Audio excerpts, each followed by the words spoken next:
ചെയ്തോളും പ്രഭു. 5 മിനിറ്റിൽ എല്ലാരും എത്തും. അതല്ലേ?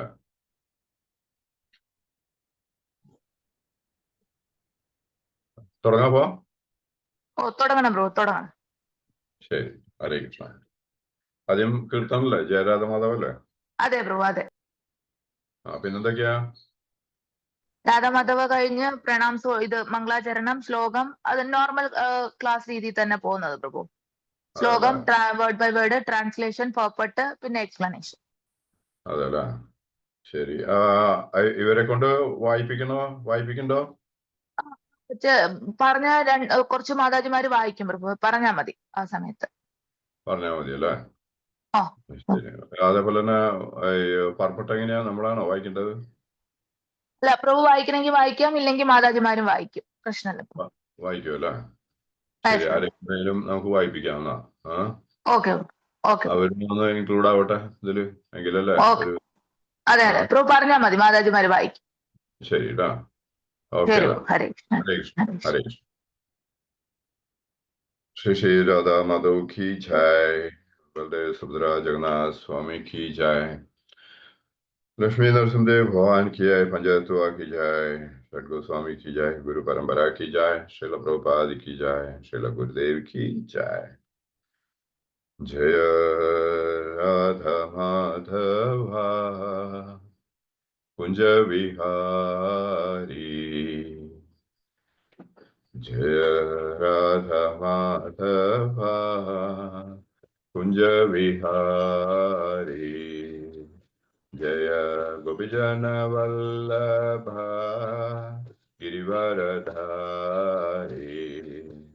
जय गोपीजन वल्लभा गिरिवरधारी, यशोदानंदन व्रज जनरंजन, यशोदानंदन व्रज जनरंजन, यमुनतीरावनचारी, यमुनतीरावनचारी, जय राधा माधवा कुंज विहारी.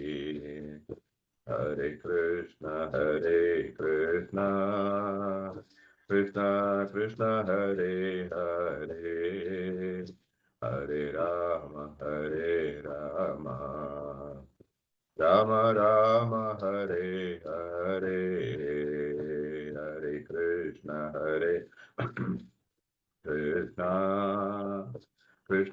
कृष्ण हरे हरे, हरे राम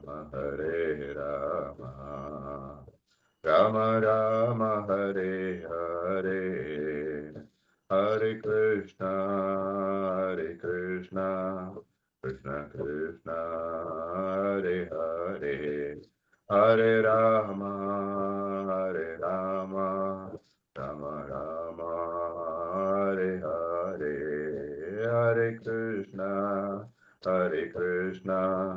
कृष्ण कृष्ण हरे हरे, हरे राम राम राम हरे हरे, हरे कृष्ण कृष्ण कृष्ण हरे हरे, हरे राम राम राम हरे हरे, हरे कृष्ण कृष्ण कृष्ण हरे हरे, हरे राम राम राम हरे हरे, हरे कृष्ण कृष्ण कृष्ण हरे हरे, हरे राम राम राम हरे हरे, हरे कृष्ण कृष्ण कृष्ण हरे हरे, हरे राम राम राम हरे हरे, हरे कृष्ण कृष्ण कृष्ण हरे हरे, हरे राम राम हरे हरे.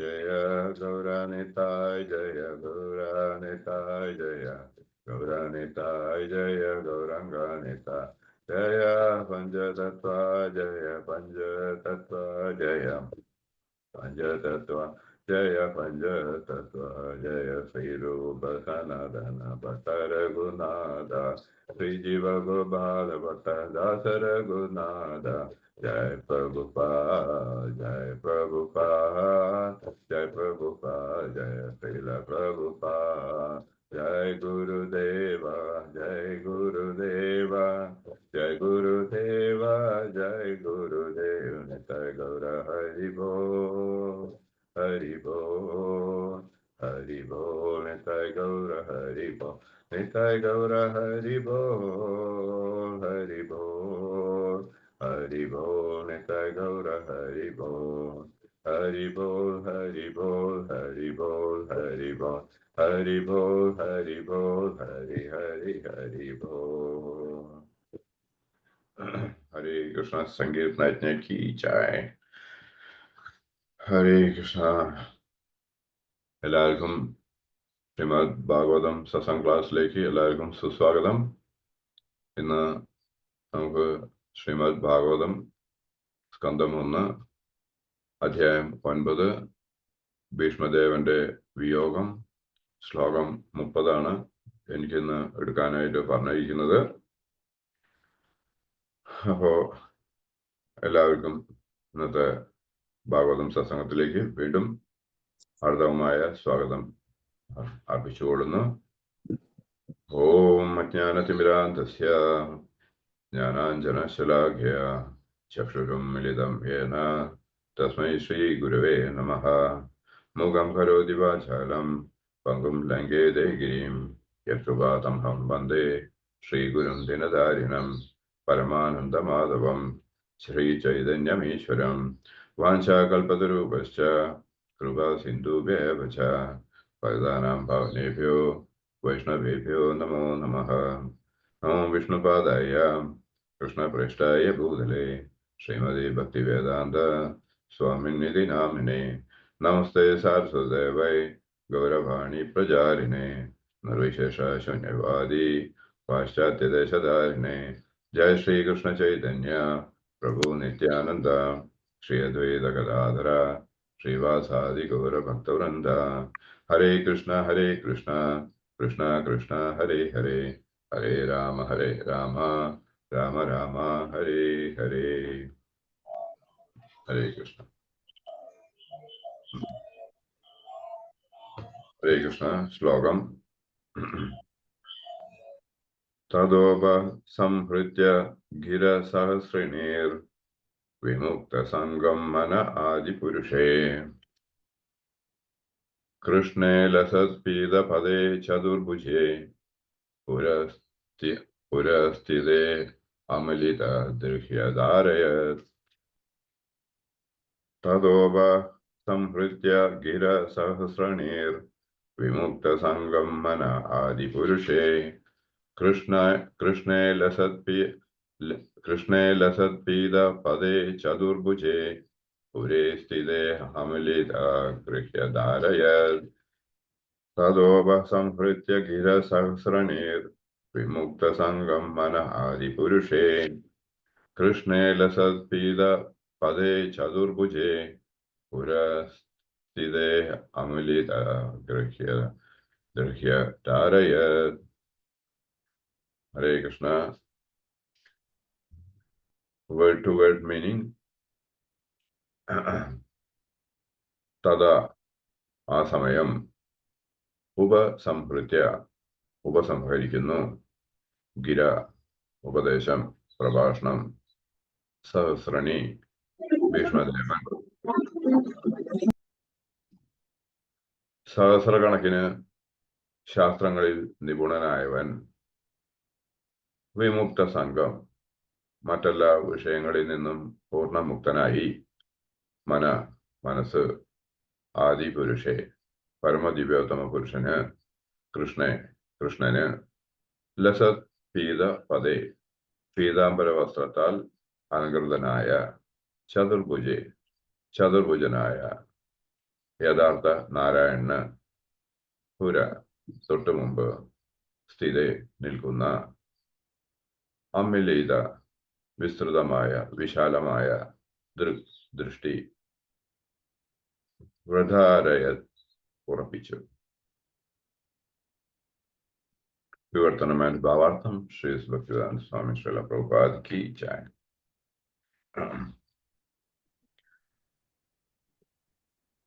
വിവർത്തനം ഏറ്റു പറയുന്നുണ്ടോ അതോ ഇങ്ങനെ തന്നെയാണോ? വായിച്ചാൽ മതിയോ?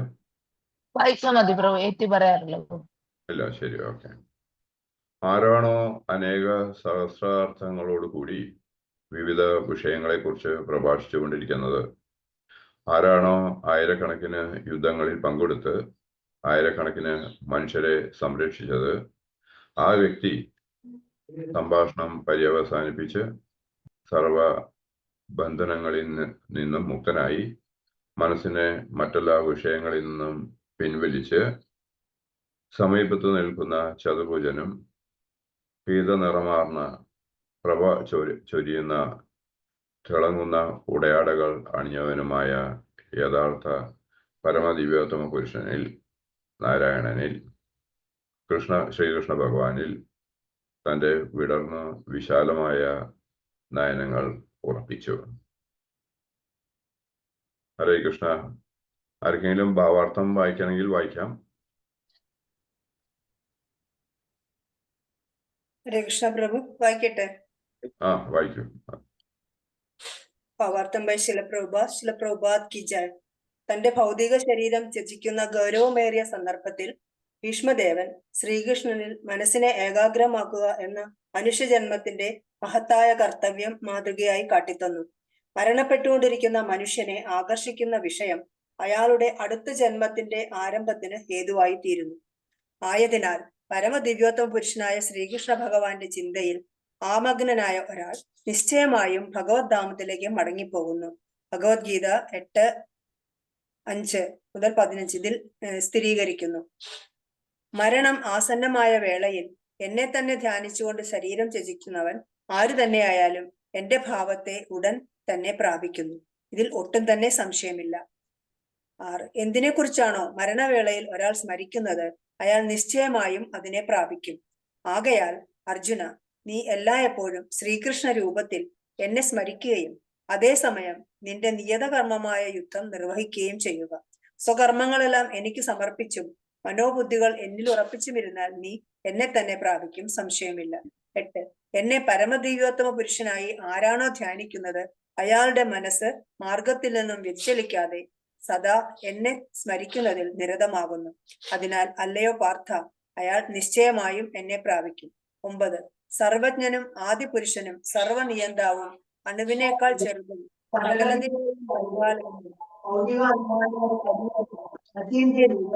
ഭൗതിക പ്രകൃതിക്ക് അതീതനും ആദിത്യ തേജസ്വിയുമായ വ്യക്തി എന്ന നിലയിലാണ് പരമപുരുഷനായ ഭഗവാനെ ധ്യാനിക്കേണ്ടത്. അതീന്ദ്രനാകയാൽ ഭൗതിക പ്രകൃതിക്ക് അതീതനാണ് ഭഗവാൻ. 10. മരണവേളയിൽ പ്രാണവായുവിനെ പുരികമധ്യത്തിലെ ഉറപ്പിക്കുകയും പരമപുരുഷനായ ഭഗവാനെ പൂർണ്ണ ഭക്തിയോടെ സ്മരിക്കുന്നതിൽ സ്വയം നിരതനാകുകയും ചെയ്യുന്ന ഒരാൾ നിശ്ചയമായും പരമദിവ്യോത്തമ പുരുഷനെ പ്രാപിക്കും. വേറെ ആരെങ്കിലും വേണമെങ്കിൽ വായിക്കാം. ഹരേ കൃഷ്ണ. ഓം നമോ വാസുദേവായ. 9. സർവജ്ഞനും ആദിപുരുഷനും സർവനിയന്താവും അണുവിനേക്കാൾ ചെറുതും സകലത്തിന്റെയും പരിപാലകനും ഭൗതിക അനുമാനങ്ങൾക്ക് അതീതനും അചിന്യ രൂപനും ഭൗതിക പ്രകൃതിക്ക് അതീതനും ആദിത്യ തേജസ്വിയുമായ വ്യക്തി എന്ന നിലയിലാണ് പരമപുരുഷനായ ഭഗവാനെ ധ്യാനിക്കേണ്ടത്. അതീന്ദ്രനാകയാൽ ഭൗതിക പ്രകൃതിക്ക് അതീതനാണ് ഭഗവാൻ. 10. മരണവേളയിൽ പ്രാണവായുവിനെ പുരിക മധ്യത്തിൽ ഉറപ്പിക്കുകയും പരമപുരുഷനായ ഭഗവാനെ പൂർണ്ണ ഭക്തിയോടെ സ്മരിക്കുന്നതിൽ സ്വയം നിരതനാകുകയും ചെയ്യുന്ന ഒരാൾ നിശ്ചയമായും പരമദിവ്യോത്തമ പുരുഷനെ പ്രാപിക്കും. 11. വേദപഠനം ചെയ്തവരും ഓങ്കാരമുരുടുന്നവരും സന്യാസിവര്യന്മാരും ഏത് ബ്രഹ്മപദം പോകുന്നുവോ, അത് ഏത് പരിപൂർണതയെ ആഗ്രഹിച്ച് ബ്രഹ്മചര്യം സ്വീകരിക്കുന്നുവോ ആ മോക്ഷപ്രാപ്തിക്ക് കാരണമായ പ്രക്രിയയെ ഞാൻ വിവരിച്ചു തരാം. 12. ഇന്ദ്രസംബന്ധമായ സർവവിധ പ്രവർത്തനങ്ങളിൽ നിന്നുമുള്ള നിർമുക്തതയാണ് യോഗാനുഷ്ഠാനം. സർവേന്ദ്രിയങ്ങളുടെയും കവാടം അടച്ച് മനസ്സിനെ ഹൃദയത്തിൽ ഏകാഗ്രമാക്കുകയും പ്രാണവായുവിനെ മൂർധാവിൽ സ്ഥിരീകരിക്കുകയും ചെയ്താൽ ഒരാൾക്ക് സ്വയം യോഗസ്ഥനാകാം. 13. ഇങ്ങനെ യോഗസ്ഥനായി ഓം എന്ന ഉത്തമവും സർവോത്കൃഷ്ടവുമായ ശുദ്ധാക്ഷര സംയോഗം ഉച്ചരിച്ചുകൊണ്ടും പരമദിവ്യോത്തമ പുരുഷനെ സ്മരിച്ചുകൊണ്ടും ശരീരം ത്യജിക്കുന്നവൻ നിസ്സംശയം ആധ്യാത്മിക ലോകങ്ങളിലെത്തും. 14. ഹേ പാർത്ഥ, അന്യചിന്ത കൂടാതെ നിരന്തരമായ ഭക്തിയുത സേവനം മൂലം സ്ഥിരചിത്തതയോടെ ഇടവിടാതെ എന്നെ എപ്പോഴും സ്മരിക്കുന്ന യോഗനിഷ്ഠന് ഞാൻ സുപ്രാപ്യനാണ്. 15. ഭക്തിയോഗത്താൽ എന്നെ പ്രാപിച്ച മഹാത്മാക്കൾ പരിപൂർണത നേടിയവരാകയാൽ പിന്നീട് ദുഃഖപൂർണവും അസ്ഥിരവുമായ ഈ ലോകത്തേക്ക് തിരിച്ചു വരുന്നില്ല. സ്വേച്ഛയാൽ ശരീരം ത്യജിക്കുകയാൽ പരിപൂർണതയുടെ സാക്ഷാത്കാരം ഭീഷ്മദേവന് പ്രാപ്യമായെന്ന് മാത്രമല്ല, മരണവേളയിൽ ശ്രീകൃഷ്ണ ഭഗവാൻ തന്റെ ഏകാഗ്രതയ്ക്കുള്ള വിഷയമാകത്തക്ക വിധം ഭാഗ്യവാനുമായിരുന്നു. ആകയാൽ അദ്ദേഹം തന്റെ ദൃഷ്ടികൾ ശ്രീകൃഷ്ണ ഭഗവാനിൽ തന്നെ ഉറപ്പിച്ചു. ശ്രീകൃഷ്ണ ഭഗവാനോടുള്ള സ്വതസ്ഫൂർത്തമായ ഭക്തിയുത സേവനത്താൽ അദ്ദേഹം ദീർഘനേരം ഭഗവാനെ ദർശിക്കുവാൻ അഭിലഷിച്ചു. അദ്ദേഹം ഒരു ശുദ്ധഭക്തനാകയാൽ യോഗതത്വങ്ങളെ സവിസ്തരം അനുഷ്ഠിക്കേണ്ടതായിട്ടില്ലായിരുന്നു. ലളിതമായ ഭക്തിയോഗം പരിപൂർണ പ്രാപ്തിക്ക് പര്യാപ്തമാകുന്നു. ആകയാൽ ഭീഷ്മദേവന്റെ ഉത്കൃഷ്ടമായ വാഞ്ച അത്യന്തം സുപ്രിയപരനായ ശ്രീകൃഷ്ണ ഭഗവാൻ എന്ന വ്യക്തിയെ ദർശിക്കുക എന്നതായിരുന്നു. മാത്രമല്ല, ഭഗവത് കൃപയാൽ മരണവേളയിൽ ഭീഷ്മദേവന് ഈ അവസരം ലഭിക്കുവാൻ യോഗമുണ്ടായി. ഹരേ കൃഷ്ണ. ഹരേ കൃഷ്ണ പ്രഭുജി. ഹരേ കൃഷ്ണ. താങ്ക് യു മാതാജി. Thank you very much. Hare Krishna. അപ്പോ വിവർത്തനത്തില്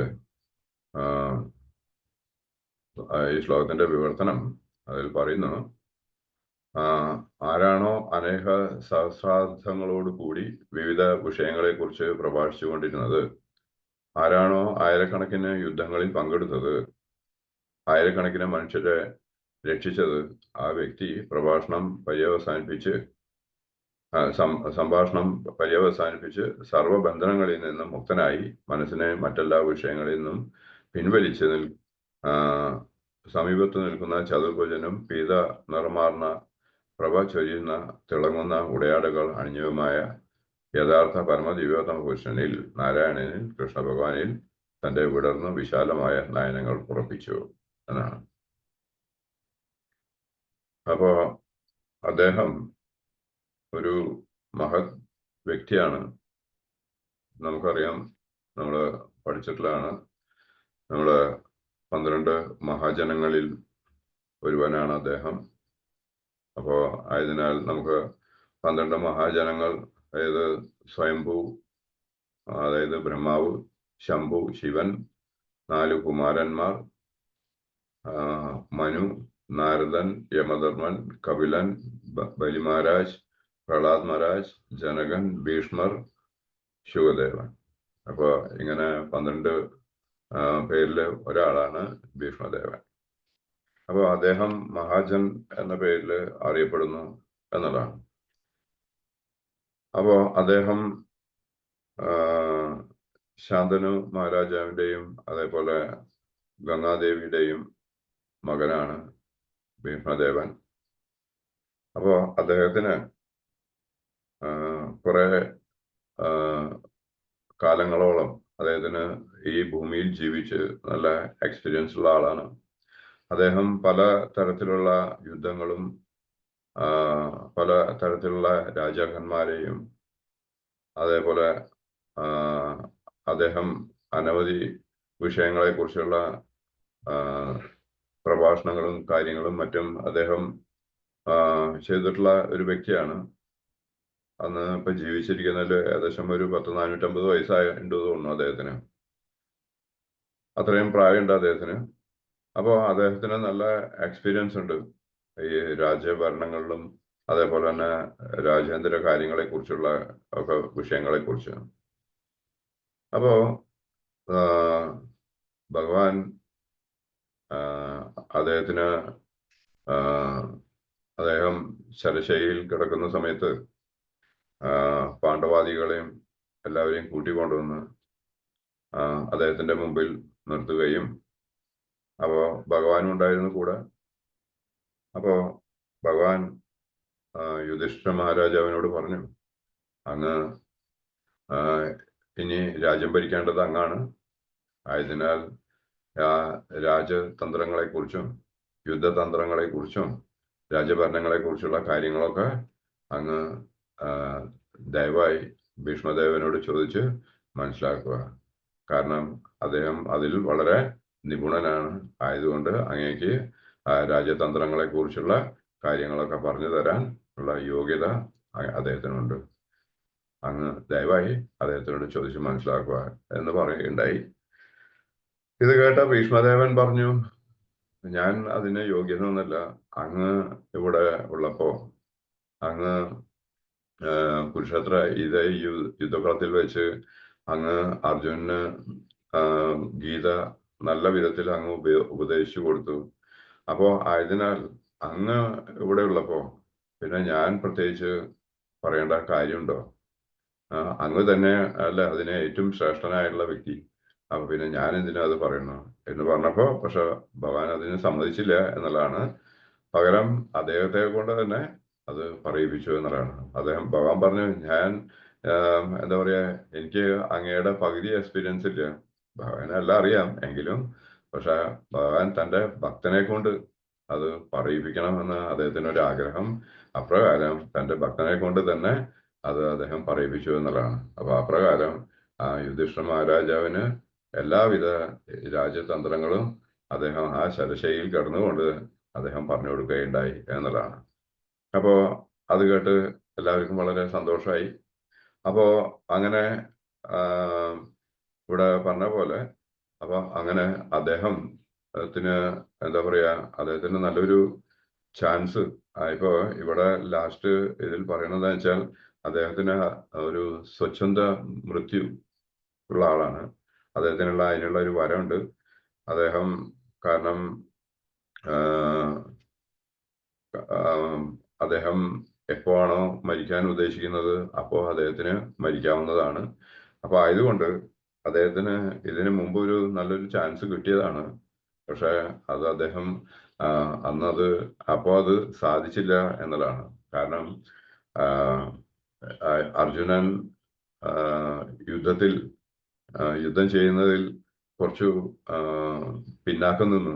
യുദ്ധം ചെയ്യാനായിട്ട്, അതായത് പ്രത്യേകിച്ച് മുത്തശ്ശനോട് ഭീഷ്മദേവനോട് യുദ്ധം ചെയ്യാനായിട്ട് അദ്ദേഹം മടിച്ചതുകൊണ്ട് അദ്ദേഹം കുറച്ച് സ്ലോ ആയിരുന്നു കാര്യങ്ങൾ. പക്ഷെ ഭഗവാൻ ഇത് മനസ്സിലാക്കുകയും ഭഗവാൻ വിചാരിച്ചു ഇങ്ങനെ പോയി കഴിഞ്ഞാൽ യുദ്ധം ഇവര് തോൽക്കും എന്ന് വിചാരിച്ച് ഭഗവാൻ എന്ത് ചെയ്തു, നേരെ ആ രഥത്തിൽ നിന്ന് ചാടി ഇറങ്ങി ഒരു അവിടെ താഴെ കിടക്കുന്ന ഒരു തേരിന്റെ ഒരു ചക്രം എടുത്ത് ചുഴറ്റിക്കൊണ്ട് നേരെ ഭീഷ്മദേവന്റെ അടുത്തേക്ക് ഓടിച്ചെന്നു എന്നുള്ളതാണ്. അപ്പോ ഭീഷ്മദേവൻ ഇത് കണ്ട വഴിക്ക് ഭീഷ്മദേവന് വലിയ സന്തോഷമായി. കാരണം ഇങ്ങനെ ഒരു ചാൻസ് എനിക്ക് കിട്ടില്ല. കാരണം അദ്ദേഹം വിഷമിച്ചിരിക്കുകയായിരുന്നു. കാരണം എന്താ വെച്ചാൽ ഞാൻ അദ്ദേഹത്തിന്റെ വിഷമം വേറെ പ്രശ്നമൊന്നുമില്ല എങ്കിലും അദ്ദേഹം വിചാരിക്കാണ് എനിക്ക് എന്താണ് നല്ലൊരു മരണം എനിക്ക് കിട്ടുമോ എന്നുള്ള ഒരു ആദ്യം വ്യാധിയൊക്കെ ഉണ്ടായിരുന്നു.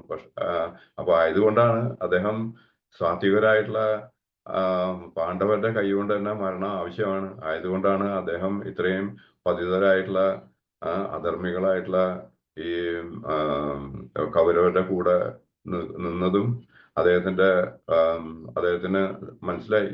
അദ്ദേഹത്തിന് അറിയാം എനിക്ക് എൻ്റെ ശരീരം ത്യജിക്കേണ്ട സമയമായി. ആയതുകൊണ്ട് എനിക്ക് ഒരു മരണം ആവശ്യമാണ്.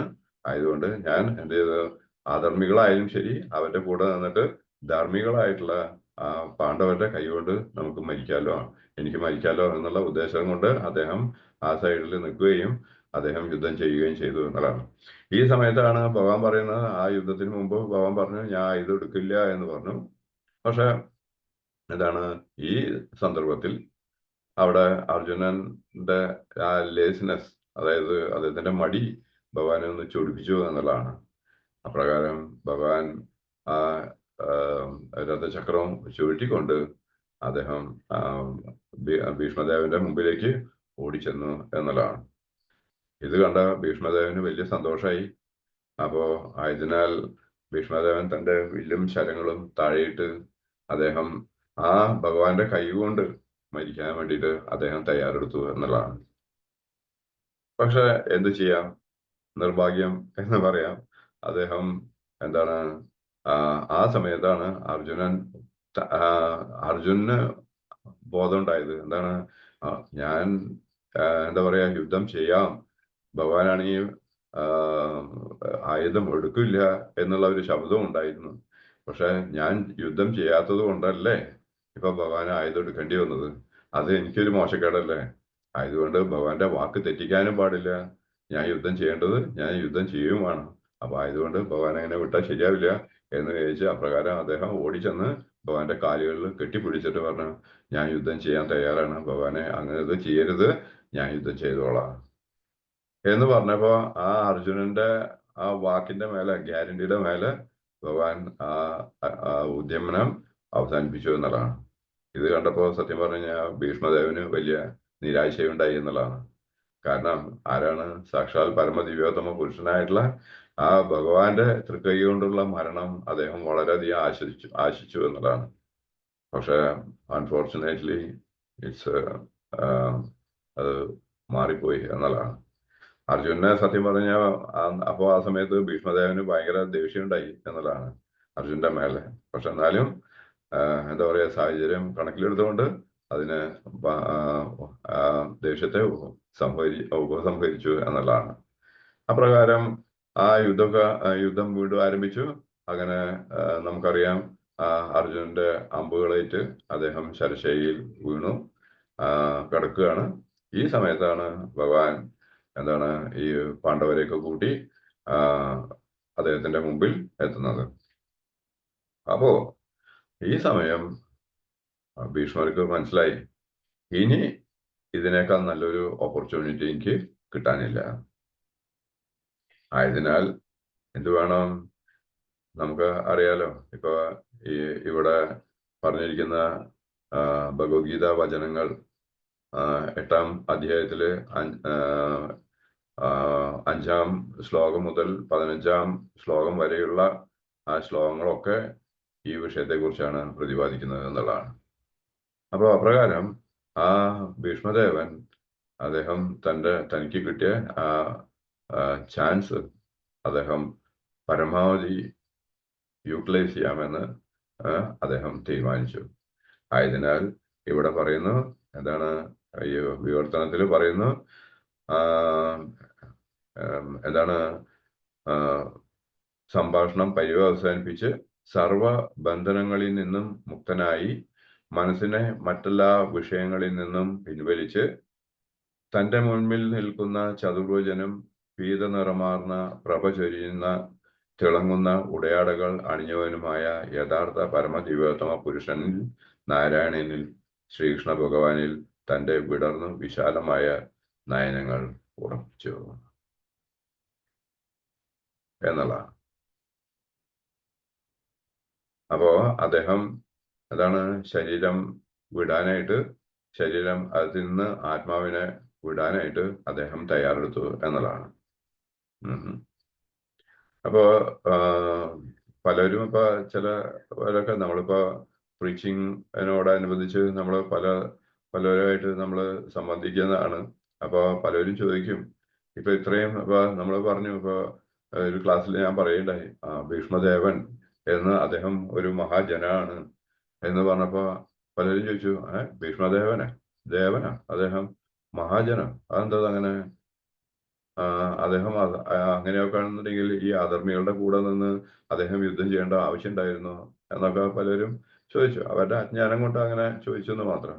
പക്ഷെ ഭീഷ്മദേവൻ അദ്ദേഹം മഹാബുദ്ധിമാനാണ്. അദ്ദേഹം അങ്ങനത്തെ ഒരു വ്യക്തിയല്ല. അപ്പൊ ചിലവര് ഇപ്പൊ ഇന്നലെ തന്നെ ഒരു ക്ലാസ്സിൽ എന്നോട് ഒരു പ്രഭു പറഞ്ഞതെന്ന് വെച്ചാൽ, അദ്ദേഹം ഉണ്ട ചോറിന് നന്ദി കാണിച്ചതാണ് അങ്ങനെ പറയുകയുണ്ടായി എന്നതാണ്. പക്ഷെ ഞാൻ പറഞ്ഞു, അദ്ദേഹം ഉണ്ട ചോറിന് നന്ദി കാണിക്കുക മാത്രമല്ല, അദ്ദേഹത്തിന് അറിയാം യഥാർത്ഥമായ സംഗതികളൊക്കെ എന്താണ് എന്നുള്ളത്. ആയതുകൊണ്ട് അദ്ദേഹം അവരുടെ കൂടെ നിന്നു എന്ന് മാത്രം. ആയതുകൊണ്ട് എന്താണ്, അദ്ദേഹത്തിന് ധർമ്മിഷ്ഠരായിട്ടുള്ള അവരുടെ കൈകൊണ്ട് മരിക്കണം എന്നാണ് അദ്ദേഹത്തിന്റെ താല്പര്യം. ആയതുകൊണ്ട് ഓപ്പോസിറ്റിൽ നിന്ന് കഴിഞ്ഞാലേ ആ കാര്യം നടക്കുള്ളൂ. അപ്പൊ ആയതുകൊണ്ട് അദ്ദേഹം അങ്ങനെ നിന്നു എന്നുള്ളതാണ്. അല്ലാതെ ഉണ്ട ചോറിന് നന്ദി മാത്രമൊന്നുമല്ല, അദ്ദേഹത്തിന് അതിന്റെ ആവശ്യമൊന്നുമില്ല. അപ്പോ അത് മാത്രമല്ല, അപ്പോ ഈ വിഷയത്തില് അർജുനും ഭീഷ്മദേവനും തമ്മിലുള്ള ഒരു സംഭാഷണത്തില് ഭീഷ്മദേവൻ അർജുനോട് പറയണ്ടായി, അർജുന, നിനക്കറിയോ, അതായത് ഞാൻ ഇവരുടെ കൂടെ കൂടിയത് എന്താന്ന് വെച്ചാൽ, നീ സത്യം പറഞ്ഞ നിന്റെ കൂടെ ആ പരമദിവ്യോത്തമ പുരുഷനായിട്ടുള്ള ഭഗവാൻ എപ്പോഴും ഉണ്ട്, സമ്മതിച്ചു. പക്ഷെ നീ അദ്ദേഹത്തിന്റെ വെറും പിൻഭാഗം മാത്രമേ കാണുന്നുണ്ടായുള്ളൂ. പക്ഷെ ഞാൻ അങ്ങനെയല്ല. ഞാൻ ആ ഭഗവാന്റെ ആ വിശ്വമോഹന സുന്ദരമായിട്ടുള്ള ആ തിരുരൂപം ഞാൻ ആസ്വദിക്കുകയായിരുന്നു. മനസ്സിലായില്ലേ? ഓരോ നിമിഷം തോറും എനിക്ക് ആ ഭഗവാന്റെ ആ ശ്രീമുഖം എനിക്ക് കാണാനുള്ള ഭാഗ്യം ഉണ്ടായി. അത് നേരെ ഓപ്പോസിറ്റില് നിന്ന് മാത്രമേ അത് സാധിക്കുമായിരുന്നുള്ളൂ. മനസ്സിലായില്ലേ? ആ ഭഗവാൻ ആ രഥചക്രമായിട്ട് ചുഴറ്റി വരുമ്പോ അദ്ദേഹത്തിന്റെ മേലെ നിന്ന് ശരീരത്തിൽ നിന്നുള്ള ഉത്തരീയം അഴിഞ്ഞുപോയി, ഉത്തരീയം താഴെ വീണുപോയി. അത് മാത്രമല്ല, അദ്ദേഹത്തിന്റെ എന്താ പറയാ, മുടിച്ചുരുൾ, ആ മുടി ശിരസിൽ നിന്ന് മുഖത്തേക്ക് ഒരു ചുരുൾ അങ്ങോട്ട് നീണ്ട് ചുരുണ്ട ആയിട്ടുള്ള ആ മുടി അങ്ങോട്ട് താഴെ മുഖത്തേക്ക് വീഴുകയും, അതേപോലെ തന്നെ അദ്ദേഹത്തിന്റെ ശരീരത്തിൽ നിന്ന് ഉത്ഭവിക്കുന്ന ആ വേർപ്പ് കണങ്ങൾ അതെല്ലാം അദ്ദേഹത്തിന് ശോഭ കൂട്ടുകയായിരുന്നു എന്നുള്ളതാണ്. പിന്നെ അദ്ദേഹത്തിന്റെ മേലെ പറ്റിപ്പിടിച്ചിരുന്ന അഴുക്ക് താഴെ ഇറങ്ങി ചക്രം എടുക്കുമ്പോഴും അദ്ദേഹത്തിന്റെ മേലെയൊക്കെ അഴുക്ക് പറ്റിയിരുന്നു. ആ അഴുക്കും എല്ലാം കൂടിയിട്ട് നോക്കുമ്പോൾ അദ്ദേഹത്തിന്റെ ആ തിരുരൂപം വളരെ മനോഹരമായിരുന്നു എന്നുള്ളതാണ്. ഇതൊന്നും നിനക്ക് കാണാനുള്ള ഭാഗ്യം ഉണ്ടായിരുന്നില്ല, പക്ഷെ എനിക്ക് ഇതെല്ലാം കാണാനും അത് ആസ്വദിക്കാനുള്ള ഒരു ഭാഗ്യം എനിക്കുണ്ടായിരുന്നു എന്നതാണ്.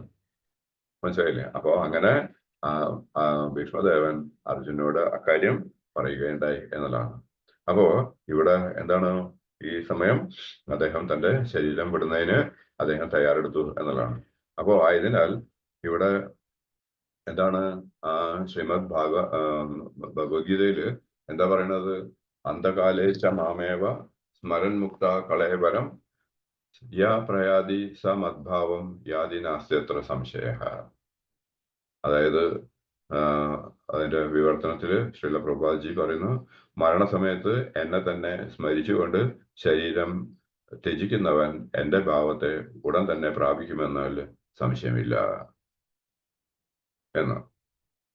അപ്പൊ ഇതാണ് ഇവിടുന്ന് ഈ 5-ാം ശ്ലോകം തൊട്ട് 15-ാം അധ്യായം വരെയുള്ള 15-ാം ശ്ലോകം വരെയുള്ള കാര്യങ്ങള് ഇവിടെ പറഞ്ഞിരിക്കുന്നത് എന്നതാണ്. അപ്പോ ഇവിടെ ഇതിന്റെ ചുരുക്കം എന്താണ്? ആ മരണസമയത്ത് എന്നെ തന്നെ സ്മരിച്ചുകൊണ്ട് ശരീരം ത്യജിക്കുന്നവൻ എന്റെ ഭാവത്തെ ഉടൻ പ്രാപിക്കുമെന്നതിൽ സംശയമില്ല എന്നുള്ളതാണ്.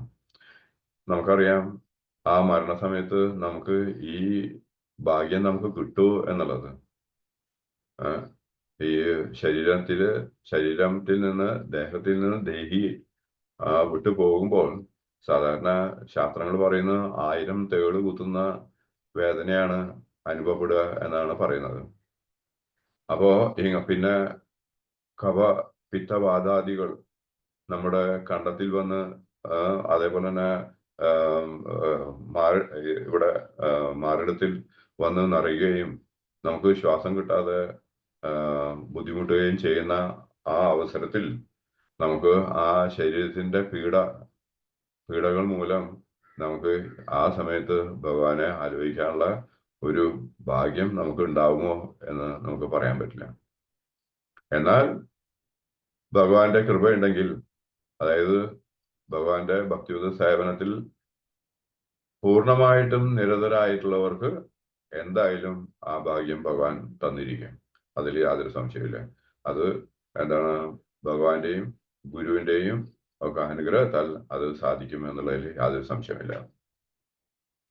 ഉദാഹരണത്തിന് ശ്രീല പ്രഭുപാദന്റെ അദ്ദേഹത്തിന്റെ ഒരു ശിഷ്യൻ, അദ്ദേഹം തുടക്കത്തിലുള്ള ഒരു ശിഷ്യൻ എന്നിട്ടായെന്ന് വെച്ചാൽ കുറച്ചു നാള് പ്രഭുപാദന്റെ കൂടെ നിൽക്കുകയും സന്യാസി വരനായിരുന്നു, സന്യാസ ദീക്ഷയൊക്കെ എടുത്തതായിരുന്നു അദ്ദേഹം. പക്ഷെ സാഹചര്യം കൊണ്ട് ചില സന്ദർഭത്താൽ അദ്ദേഹം ആ സന്യാസത്തിൽ നിന്ന് പിന്മാറി അദ്ദേഹം ഒരു ഗൃഹസ്ഥനായി തീർന്നു. അവസാനം അദ്ദേഹം ഒരു ദിവസം അദ്ദേഹം മരണം വരിച്ചു. അപ്പൊ നമ്മുടെ ഭക്തന്മാര് ചെന്നിട്ട് അദ്ദേഹത്തിന്റെ ഭാര്യയോട് ചോദിച്ചു, അദ്ദേഹം അവസാനമായിട്ട് എന്താ പറഞ്ഞത് എന്നാണ് ചോദിച്ചപ്പോ പറയാണ്, അദ്ദേഹം മരിക്കുന്ന സമയത്ത് പ്രഭുപാദ് എന്ന് വിളിച്ചു അത്രേ. അപ്പോ പ്രഭുപാദ് എന്ന് വിളിച്ചു അത്ര. അപ്പൊ അതിനാൽ എന്താണ്, അപ്പൊ പ്രഭുപാദ് അദ്ദേഹത്തെ കൂട്ടിക്കൊണ്ടുപോകാനായിട്ട് അവിടെ വന്നു എന്നുള്ളതാണ് അതിന്റെ തെളിവ്. അപ്പോ അതിന്റെ അർത്ഥം എന്താണെന്ന് വെച്ചാൽ, ഒരു ഗുരുവിന്റെയും ഭഗവാന്റെയും അനുഗ്രഹം ഉണ്ടെങ്കിൽ നമുക്കത് സാധിക്കും. പക്ഷെ എന്താണ്, വെറുതെ ഗുരുവിന്റെ ഭഗവാന്റെ അനുഗ്രഹം ഉണ്ടാവില്ല. അനുഗ്രഹം ഉണ്ടാവണമെങ്കിൽ നമ്മൾ എന്ത് വേണം, പൂർണ്ണമായും, അതായത് ഭഗവാൻ ഗീതയിൽ പറഞ്ഞ മാതിരി സതതം കീർത്തയം തോമ എന്ന് പറഞ്ഞ മാതിരി ഭഗവാന്റെ, പിന്നെ വേറൊരു കാര്യം കൂടി ഭഗവാൻ പറഞ്ഞത് ഓർമ്മയുണ്ടല്ലോ 18-ാം അധ്യായത്തില്, സർവധർമാൻ പരിത്യജ്യ മാമേകം ശരണം വ്രജ എന്ന് പറഞ്ഞ മാതിരി ആ ലെവൽക്ക് നമ്മൾ എത്തണം. സദാ ഭഗവാന്റെ ഭക്തിയുത സേവനത്തിൽ നമ്മൾ ഏർപ്പെടണം. അത് മാത്രമല്ല, നമ്മൾ പൂർണ്ണമായിട്ടും ഭഗവാനെ ശരണം പ്രാപിച്ചിരിക്കണം. നമ്മൾ പൂർണ്ണമായിട്ടും ഭഗവാനെ ശരണം പ്രാപിച്ചിട്ടുണ്ടോ എന്നുള്ളത് ഭഗവാന് മാത്രമേ അറിയുള്ളൂ. അതോ നമ്മുടെ ഉള്ളിൽ വേറെ ആർക്കെങ്കിലും ഒക്കെ സ്ഥാനങ്ങളൊക്കെ ഉണ്ടോ എന്നുള്ളതും ഭഗവാൻ അറിയാം. പക്ഷെ പൂർണ്ണമായിട്ടും ഭഗവാനെ ശരണം പ്രാപിച്ചു എന്നുണ്ടെങ്കിൽ ഈ അവസരത്തിൽ, അതായത് അന്ധകാലേച്ച മാമേവ എന്ന് പറഞ്ഞ അന്ത്യകാലത്തിൽ ഭഗവാന്റെ ഗുരുവിന്റെ കൃപ കൊണ്ട് നമുക്ക് ആ ലക്ഷ്യം നേടാവുന്നതാണ്. അപ്പൊ ആയതുകൊണ്ട് ഇവിടെ എന്താണ്, ഭീഷ്മദേവന് എന്താണ് നമ്മളോട് ഭഗവാൻ എന്താ പറഞ്ഞിരിക്കുന്നത്, എന്നെ സ്മരിച്ചുകൊണ്ട് എന്നാ പറഞ്ഞിരിക്കുന്നത്. ഇവിടെ ഭീഷ്മദേവന് എന്താണ് അതിന്റെ ഒരു ഭാഗ്യം ഉണ്ടായത്? ഭീഷ്മദേവന് ഭാഗ്യം ഉണ്ടായത് എന്താണ്, അതായത് സാക്ഷാൽ ഭഗവാൻ തന്നെ നേരെ മുമ്പിൽ വന്നു നിൽക്കുന്നു എന്നുള്ളതാണ്. അവിടെയാണ് ഏറ്റവും വലിയൊരു ഭാഗ്യം അദ്ദേഹത്തിന് ലഭിച്ചത് എന്നുള്ളതാണ്. ഈ ഭാഗ്യം ആർക്ക് കിട്ടാനാണ്? അപ്പോ ആയതുകൊണ്ട് ഭഗവാൻ തന്നെ അറേഞ്ച് ചെയ്തതാണ് അത്. ആചാര്യന്മാര് പറയുന്നു ഭഗവാൻ തന്നെയാണ് അത് അറേഞ്ച് ചെയ്തത്. കാരണം ഭഗവാൻ അങ്ങനെ എല്ലാവർക്കും ഗ്രാഹ്യനായിട്ടുള്ള പ്രത്യക്ഷനായിട്ടുള്ള ആളൊന്നല്ല ഭഗവാൻ. പക്ഷെ തന്റെ ഭക്തന്റെ മാനസികാവസ്ഥ എന്താണെന്നുള്ളത് ആ ഭഗവാന് അറിയുന്നത് കൊണ്ട്, അതായത് അതുകൊണ്ടാണ് ഭഗവാന് ഭാവഗ്രാഹി ജനാർദ്ദന എന്ന് പറയുന്നത്. അപ്പൊ ആയതുകൊണ്ട് ആ ഭഗവാന് തന്റെ ഭക്തന്റെ മനോഗതം പൂർണ്ണമായിട്ടും ശരിക്കും അറിയുന്നത് കൊണ്ട് ആ ഭക്തന്റെ മുമ്പിൽ ഭഗവാൻ പ്രത്യക്ഷപ്പെടാൻ തീരുമാനിച്ചു എന്നുള്ളതാണ്. അല്ലെങ്കിൽ ഇങ്ങനെ ഒരു അവസരം ഭഗവാൻ ഉണ്ടാക്കണ്ടായിരുന്നു. ഭഗവാൻ വേണമെങ്കിൽ പറയായിരുന്നു പാണ്ഡവരോട്, നിങ്ങൾ പോയിട്ട് ചോദിച്ചിട്ട് വരൂ എന്ന് പറഞ്ഞ് ഭഗവാൻ വേണമെങ്കിൽ മാറി നിൽക്കായിരുന്നു. പക്ഷെ ഭഗവാൻ അതല്ല ചെയ്തത്. അദ്ദേഹത്തിന്റെ മുമ്പിൽ പ്രത്യക്ഷപ്പെടുകയും തന്റെ ആ വിശ്വമോഹന രൂപം ഭഗവാൻ അവിടെ കാണിച്ചു കൊടുക്കുകയും ചെയ്തു എന്നുള്ളതാണ്. അപ്രകാരം നമുക്കറിയാം, അദ്ദേഹം സഹസ്രനാമം ചൊല്ലുകയും ഭഗവാനെ വർണ്ണിച്ച് സ്തുതിക്കുകയൊക്കെ ഉണ്ടായി എന്നുള്ളതൊക്കെ നമുക്കറിയാം. അപ്രകാരം അദ്ദേഹം ഭഗവാനെ വർണ്ണിച്ച് സ്തുതിച്ചു എന്നുള്ളതാണ്. അപ്പോ ആ കിട്ടിയ അവസരം ശ്രീല വ്യാസദേവൻ പൂർണ്ണമായിട്ടും ഉപയോഗിച്ചു എന്നുള്ളതാണ്. അപ്പോ ഇവിടെ ഈ പറഞ്ഞ മാതിരി എന്താ പറയാ, ഇതിപ്പോ നമ്മൾക്കും ബാധകമാണ്. ഈ മരണസമയത്ത് എന്ത് വേണം, ഭഗവാനെ മരിക്കാനുള്ള ഒരു ഭാഗ്യം നമുക്കുണ്ടാവണം എന്നതാണ്. ഇപ്പൊ അടുത്ത ശ്ലോകത്തില്, 6-ാമത്തെ ശ്ലോകത്തിൽ ഭഗവാൻ എന്താ പറയണത്, എന്തിനെ കുറിച്ചാണോ മരണവേളയിൽ ഒരാൾ സ്മരിക്കുന്നത്, ഹേ കുന്തിപുത്ര, അയാൾ തീർച്ചയായും അതിനെ പ്രാപിക്കും എന്നാണ്. അപ്പോ ഈ വിഷയത്തെ കുറിച്ച് പറയുമ്പോൾ എനിക്കൊരു ജഗസാക്ഷി പ്രഭു ഒരു കാര്യം പറഞ്ഞതാണ് ഓർമ്മ വരുന്നത്. എന്താന്ന് വെച്ചാൽ, തിരുവനന്തപുരത്ത് ഏതോ ഒരു വയസ്സായ ഒരു മാതാജി ശരീരം വിടാറായി. അപ്പൊ അത് അവർക്ക് അത്രയും വയസ്സും കാര്യങ്ങളായി, അസുഖങ്ങളും കാര്യങ്ങളൊക്കെ ആയി. അങ്ങനെ അവര് മരണശൈലിയിലൊക്കെ ആയി. അപ്പൊ അവരുടെ മക്കള് വന്നിട്ട് ചോദിച്ചു, അമ്മ എന്താണ് അമ്മയ്ക്ക് ആഗ്രഹം എന്നൊക്കെ ചോദിച്ചു അത്രേ. അപ്പൊ ചോദിച്ചപ്പോ അവര് പറഞ്ഞു, അതായത് എനിക്ക് കുറച്ച് ചുട്ട പപ്പടവും എന്താ പറയാ, അതേപോലെ തന്നെ ഈ ചുട്ട മീനും കഴിക്കണമെന്ന് പറഞ്ഞു അത്ര. അപ്പൊ മക്കള് അവർക്കറിയില്ലല്ലോ ഈ വേദശാസ്ത്രങ്ങളെ കുറിച്ച്. അപ്പൊ ആയതുകൊണ്ട് അവര് അമ്മയുടെ അന്ത്യാഭിലാഷം പൂർത്തീകരിച്ചു കൊടുക്കും. അപ്പൊ ഇതറിഞ്ഞ നമ്മുടെ ഭക്തന്മാര് ചെന്നിട്ട് ഗരുഡ പുരാണത്തിലും മറ്റു ഗ്രന്ഥങ്ങളിലൊക്കെ നോക്കിയപ്പോ എന്താണ്, അവരൊരു നീലപ്പൊന്മാനായിട്ട് ജനിക്കുമെന്നാണ് മനസ്സിലാക്കിയത് എന്നുള്ളതാണ്. അപ്പൊ ആയതുകൊണ്ട് എന്താണ്, നമ്മള് ഇതേമാതിരി ഈ ഭീഷ്മദേവന് ഇവിടെ ലഭിച്ച ആ മഹാഭാഗ്യം നമുക്കും ഉണ്ടാവണം. അപ്പൊ ആയതുകൊണ്ട് എന്ത് വേണമെന്ന് വെച്ചാൽ നമ്മൾ എപ്പോഴും ആ ഭഗവാന്റെ സതതം എന്ന് പറഞ്ഞ ഭഗവാൻ പറഞ്ഞ മാതിരി സതതം കീർത്തയന്തമാ മാമേകം ശരണം വ്രജ എന്ന് പറഞ്ഞ പോലെ ഭഗവാനെ നമ്മൾ ശരണം പ്രാപിക്കുകയും സദാ ഭഗവാന്റെ ഭക്തിയുത സേവനത്തിൽ ഭഗവാന്റെ കീർത്തനങ്ങളും നാമജപങ്ങളും എല്ലാം ചെയ്ത് ഭഗവാന്റെ സദാ നമ്മൾ ഭഗവാന്റെ കൂടെ തന്നെ ഉണ്ടാവണം. എങ്കിൽ നമുക്ക് ഈ ലക്ഷ്യപ്രാപ്തി നമുക്ക് കൈവരിക്കാനാവും എന്നതിൽ യാതൊരു സംശയമില്ല. മനസ്സിലായില്ലേ? അപ്പോ ഇവിടെ 7ാമത്തെ ശ്ലോകത്തില് പറയുന്നു, നമുക്കറിയാം ഇപ്പൊ ഈ പറഞ്ഞ 6ാമത്തെ ശ്ലോകത്തിൽ പറഞ്ഞ ഒരു കാര്യം കൂടി നമുക്ക് ഒന്ന് ഓർമ്മിപ്പിക്കാം ഞാൻ. എന്താന്ന് വെച്ച് കഴിഞ്ഞാൽ 6ാമത്തെ ശ്ലോകത്തില് പറയുന്നില്ലേ, എന്തിനെ കുറിച്ചാണോ മരണവേളയിൽ ഒരാൾ സ്മരിക്കുന്നത് അയാൾ നിശ്ചയമായും അതിനെ പ്രാപിക്കുന്നതാണല്ലോ പറഞ്ഞിരിക്കുന്നത്. നമുക്ക് എന്താ പറയാ, നമ്മുടെ രാജാവ് ഏതാണ്, ആ മാനായി മാറിയ രാജാവിന്റെ പേര് ഭരത മഹാരാജാവ്. അതെ, ഭരത മഹാരാജാവ്. അപ്പൊ ആ ഭരത മഹാരാജാവ് അദ്ദേഹം ഒന്ന് ആലോചിച്ച് നോക്കണം. അദ്ദേഹം സർവസംഘ പരിത്യാഗിയായി. അദ്ദേഹത്തിന് രാജഭരണം ഉണ്ടായിരുന്നു, ചെങ്കോലുണ്ടായിരുന്നു, ധനമുണ്ടായിരുന്നു, സുന്ദരിയായ ഭാര്യ ഉണ്ടായിരുന്നു, മക്കളുണ്ടായിരുന്നു. എല്ലാവിധ ഗുണങ്ങളും എല്ലാവിധ എന്താ പറയാ സമൃദ്ധി എല്ലാം ഉണ്ടായിരുന്നു അദ്ദേഹം. എല്ലാം അദ്ദേഹം ത്യജിച്ചിട്ട് അദ്ദേഹം കാട്ടിൽ പോയിട്ട് അവിടെ വാനപ്രസ്ഥാശ്രമം അനുഷ്ഠിക്കുന്ന ആ സമയത്ത് അദ്ദേഹം കേവലം ഒരു മാന്റെ മേലെ ആകൃഷ്ടനാകുകയും അപ്രകാരം അദ്ദേഹം ആ അടുത്ത ജന്മം അദ്ദേഹം ഒരു മാനായിട്ട് ജനിച്ചു എന്നുള്ളതാണ്. ആ കഥയൊക്കെ നമുക്കറിയാലോ.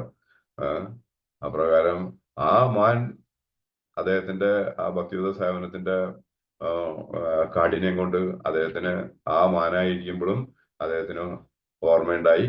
അപ്പൊ ആയതുകൊണ്ട് അദ്ദേഹത്തിന് എന്താണ്, ആ അടുത്ത ജന്മവും അദ്ദേഹം എന്താണ് ജഡഭരത എന്ന പേരിൽ അദ്ദേഹം വീണ്ടും ജനിച്ചു എന്നുള്ളതാണ്. അപ്പോഴും അദ്ദേഹത്തിന് കഴിഞ്ഞ ജന്മം ഞാൻ മാനായിരുന്നു, അതിന് മുമ്പിലത്തെ ജന്മം ഞാൻ ഭരതരാജാവായിരുന്നു എന്ന വിഷയത്തെ കുറിച്ച് അദ്ദേഹത്തിന് ഓർമ്മയുണ്ടാകുകയും അപ്രകാരം 3ാമത്തെ ജന്മം കിട്ടിയപ്പോൾ അദ്ദേഹം വിചാരിച്ചു, ഇനി ഞാൻ ഒരു ഭൗതിക ബന്ധവുമായിട്ട് എനിക്ക് ഒരു ബന്ധനം ഉണ്ടാവില്ല. അതിനാൽ ഞാൻ സർവസംഘ പരിത്യാഗിയായി അദ്ദേഹം എന്താണ് ആത്മാരാമനായി അദ്ദേഹം അവധൂത മഹർഷിയായിട്ട് അദ്ദേഹം സഞ്ചരിക്കാൻ തുടങ്ങി എന്നുള്ളതാണ്. അദ്ദേഹം നിർവസ്ത്രനായിരുന്നു എന്നുള്ളതാണ്. ഈ വിധത്തിലായിരുന്നു അദ്ദേഹം സഞ്ചരിച്ചിരുന്നത് എന്നുള്ളതാണ്. അപ്പോ ഇതാണ് വിഷയം. അപ്പൊ എന്താണ് ഇപ്പൊ നമ്മുടെ സമയം ഏകദേശം ആയി എന്ന് വിചാരിക്കുന്നു, അല്ലെ മാതാജി? ഏകദേശം ആയോ? കൃഷ്ണ, ഒരു 10 minutes കൂടെ പോവാം ബ്രോ, പ്രശ്നമല്ല. അതല്ലേ, ശരി. Okay, thank you Mataji. അപ്പോ ഇവിടെ എന്തിനെ കുറിച്ചാണോ മരണവേളയിൽ ഒരാൾ സ്മരിക്കുന്നത് അയാൾ നിശ്ചയമായും അതിനെ പ്രാപിക്കും. അപ്പോൾ നമ്മുടെ അവസ്ഥകൾ ഇപ്പൊ നമുക്ക് നല്ലൊരു മനുഷ്യജന്മം നമുക്ക് ലഭിച്ചു. ആ മനുഷ്യജന്മം ലഭിച്ച നമ്മൾ ആ മനുഷ്യജന്മത്തോട് നീതി പുലർത്തണം. നീതി പുലർത്തുക എന്ന് പറഞ്ഞാൽ എന്താണ്? നമുക്ക് വേറെ ഒരു ജോലിയില്ല. നമ്മുടെ ജോലി എന്താണ്? ശ്രീമദ് ഭാഗവതത്തിൽ പറഞ്ഞ പോലെ സവൈ പുംസാം പരോ ധർമ്മോ യഥോ ഭക്തി അധോക്ഷജേ അഹൈതുക്യ പ്രതിഹത യയാത്മാസു പ്രസീദതി എന്നാണ് ശ്രീമദ് ഭാഗവതം പറയുന്നത്. അപ്രകാരം നമ്മൾ ജീവിച്ചാൽ മതി. അതിന്റെ അർത്ഥം എന്താണെന്ന് വെച്ച് കഴിഞ്ഞാൽ സവൈ പുംസാം പരോ ധർമ്മം, എല്ലാ ജീവജാലങ്ങളുടെയും പരമമായ ധർമ്മം യഥോ ഭക്തി അധോക്ഷജേ, ആ അധോക്ഷജനായിട്ടുള്ള പരമദിവ്യോത്തമ പുരുഷനായിട്ടുള്ള ഭഗവാന് വേണ്ടിയിട്ടുള്ള ഭക്തിയുത സേവനം അനുഷ്ഠിക്കുക എന്നുള്ളതാണ് നമ്മുടെ മികച്ച ധർമ്മം.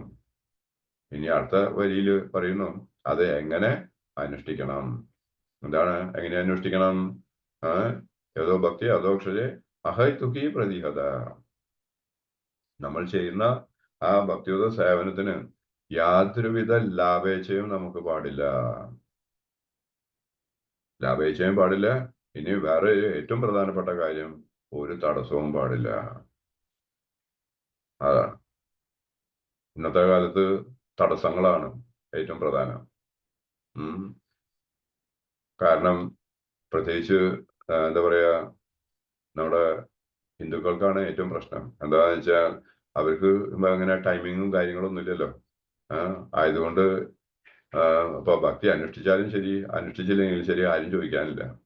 അതേസമയത്ത് മറ്റുള്ളവർക്കൊക്കെ അങ്ങനെയല്ല. അവര് വെള്ളിയാഴ്ചകളിൽ അതേപോലെ ഞായറാഴ്ചകളിൽ അവരൊക്കെ ഓൺ ടൈം അവര് അവരുടെ എന്താ പറയാ അവരുടെ ചടങ്ങുകളൊക്കെ യഥാവിധി അവര് നടത്തുന്നു എന്നുള്ളതാണ്. അപ്പൊ ആയതുകൊണ്ട് നമുക്ക് അങ്ങനെയല്ല, നമുക്കും ഇഷ്ടം പോലെ നമ്മുടെ കർമ്മങ്ങൾ നമുക്ക് ചെയ്യാനുണ്ട് എന്നുള്ളതാണ്.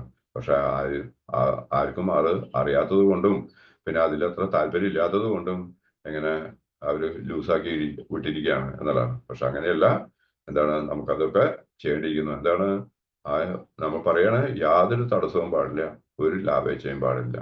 ഇങ്ങനെയായിരിക്കണം നമ്മുടെ ഭക്തി അനുഷ്ഠിച്ചാൽ. ഇങ്ങനെ ഭക്തി അനുഷ്ഠിച്ചാൽ എന്ത് ലഭിക്കും നമുക്ക്? എന്താണ് ലഭിക്കുക? ആർക്കെങ്കിലും പറയാൻ പറ്റുമോ?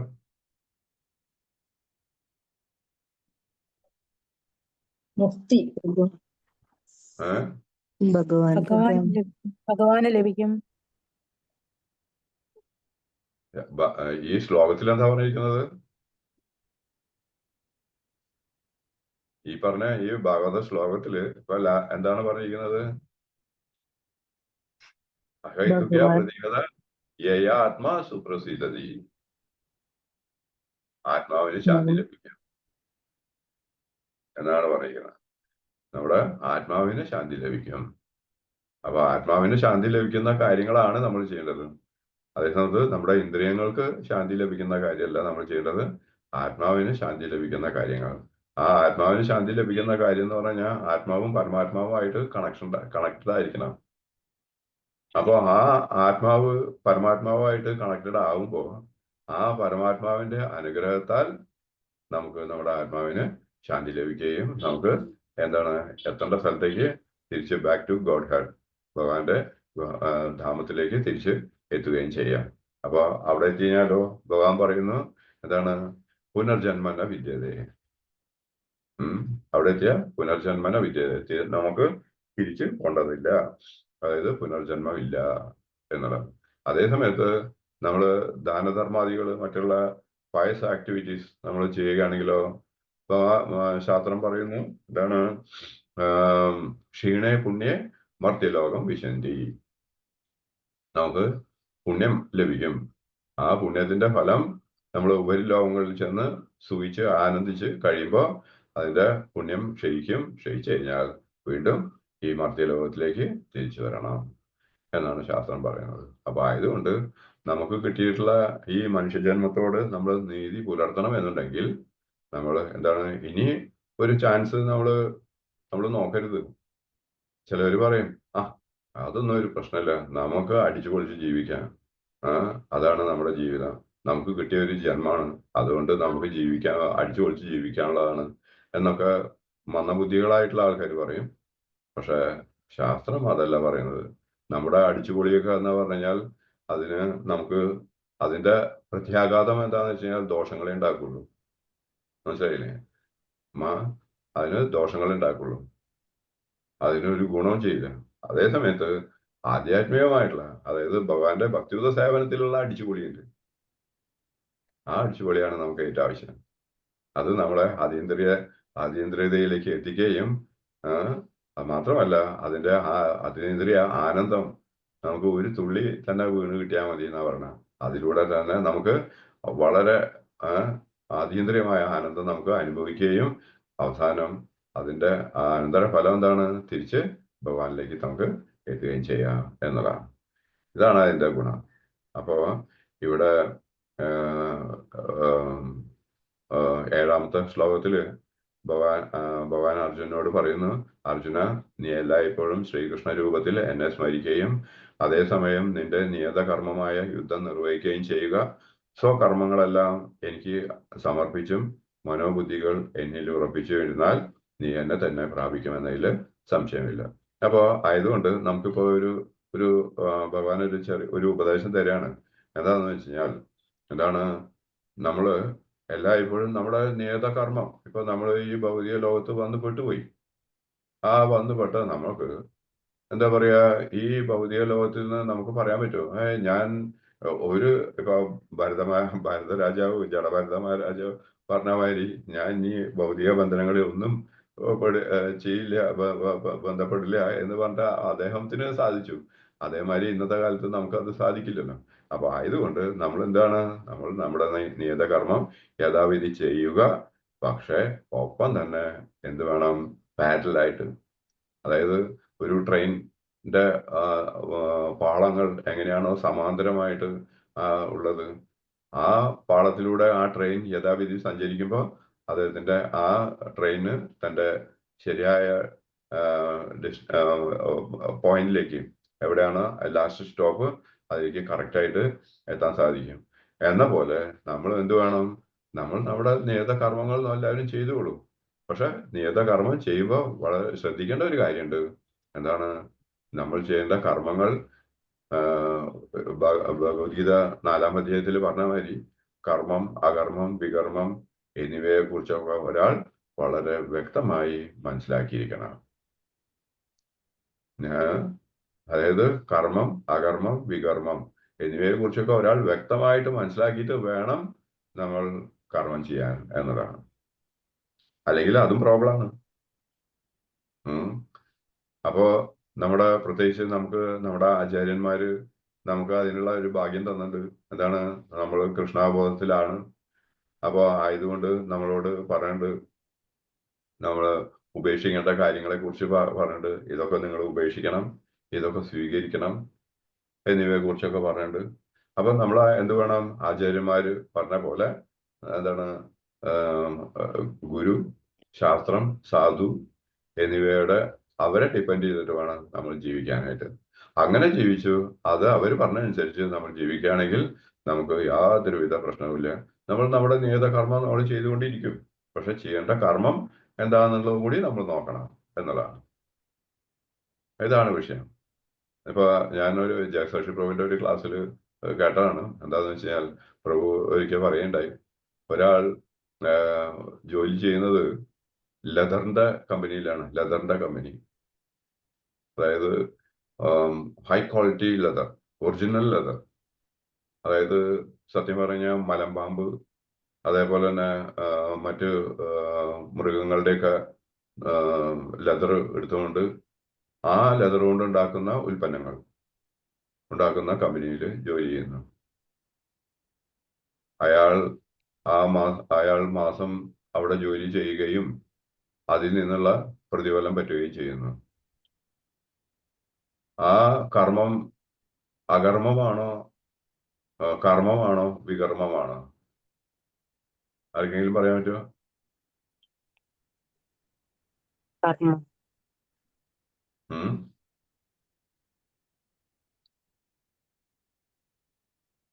ഏത് കർമ്മത്തിൽപ്പെടും അത്? വികർമ്മം. സകർമ്മം. സകർമ്മം. അകർമ്മം. ഓക്കെ, ഒരാൾ പറഞ്ഞു വികർമ്മം.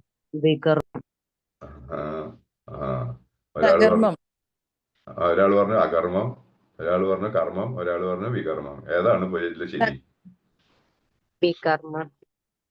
അത് അയാളുടെ പ്രിസ്ക്രൈബ് ഡ്യൂട്ടി അല്ലേ പ്രഭുജി? അത് അയാളുടെ ജോലിയുടെ ഭാഗമായിട്ടുള്ള ഒരു പ്രിസ്ക്രൈബ്ഡ് ജോലിയാണല്ലോ അത്. ആണോ? അയാളല്ലല്ലോ അവരെ കൊല്ലുന്നു, അത് അയാളുടെ ജോലിയുടെ ഭാഗമായിട്ട് വരുന്നതല്ലേ. അപ്പൊ അവരെ പ്രോഡക്റ്റ് അവിടെ കൊണ്ടുപോയിക്കല്ലേ. അയാളുടെ ജോലി അയാൾ തെരഞ്ഞെടുക്കുമ്പോ അയാൾ ശ്രദ്ധിക്കണം, ഞാൻ ചെയ്യുന്ന ജോലി കറക്റ്റ് ആണോ എന്നുള്ളത്. അപ്പൊ വികർമ്മം. ഹരേ കൃഷ്ണ. അവിടെയാണ് കാര്യം. അവിടെയാണ് കാര്യം. നമ്മൾ ചെയ്യുന്ന കർമ്മം വികർമ്മമാണോ എന്നുള്ളത് നോക്കണം എന്നുള്ളതാണ്. കാരണം ഒരു ജീവിയെ കൊന്നിട്ടാണ്, അത് പ്രഭു അതിനെ കുറിച്ച് വിവരിക്കുകയുണ്ടായി. എന്താണ്? ആ ജീവിയെ ചുടുവെള്ളത്തിലിട്ടിട്ട് പുഴുങ്ങത്ര, എന്നിട്ടാണ് അതിന്റെ തൊലി വലിച്ചെടുക്കണേന്ന്. അപ്പൊ എങ്ങനെയാണ് അത് അകർമാവുക? അപ്പൊ പക്ഷെ എന്നാലോ ആ ജോലി കൊണ്ട് അവരുടെ കുടുംബം പുലർത്തി പോയിരുന്നു എന്നുള്ളതാണ്. പക്ഷെ അവർക്ക് അറിയുന്നില്ല അത് വികർമ്മമാണ് എന്നുള്ളത്. ഇതേപോലെ തന്നെ നമുക്കറിയാം, ഇപ്പൊ നമ്മുടെ നാട്ടില് ഇപ്പൊ വളരെ കുറവാണ്, നമുക്ക് ഈ യാചകര് വന്ന് നമ്മളോട് ധർമ്മം ചോദിക്കും. അമ്മ ധർമ്മം എന്നൊക്കെ ചോദിക്കും. നമ്മൾ എന്ത് ചെയ്യും? പാവല്ലേ എന്ന് വെച്ചാൽ നമ്മൾ വേഗം അവർക്ക് എന്തെങ്കിലും ഒരു ദാനം കൊടുക്കും. ഈ കൊടുക്കുന്ന ദാനം അയാൾ ചെന്നിട്ട് വല്ല മദ്യം കഴിക്കാനോ പുക വലിക്കാനോ ഉള്ള സാധനങ്ങൾ വാങ്ങി കഴിഞ്ഞാൽ നമ്മൾ കൊടുത്ത ദാനം ഏത് വിധത്തിലാവും? ഏത് കർമ്മത്തിൽ പെടും? വികർമ്മം. വികർമ്മം. പക്ഷെ നമ്മളെന്താ വിചാരിക്കണേ? ഞാൻ ഇന്ന് ദാനം കൊടുത്തു, ഞാൻ പുണ്യവാനായി പുണ്യവതിയായി, അല്ലെ? ഇതാണ് വിഷയം. അപ്പോ നമ്മൾ ചെയ്യുന്ന കർമ്മങ്ങളൊക്കെ സൂക്ഷിച്ചു വേണം ചെയ്യാനായിട്ട്. അപ്പൊ ആയതുകൊണ്ട് ഭഗവാൻ 4-ാം അധ്യായത്തില് 16-17 ശ്ലോകങ്ങളിലോട് വളരെ വ്യക്തമായിട്ട് പറയുന്നുണ്ട്. എന്താ പറയുന്നത് വെച്ചാൽ,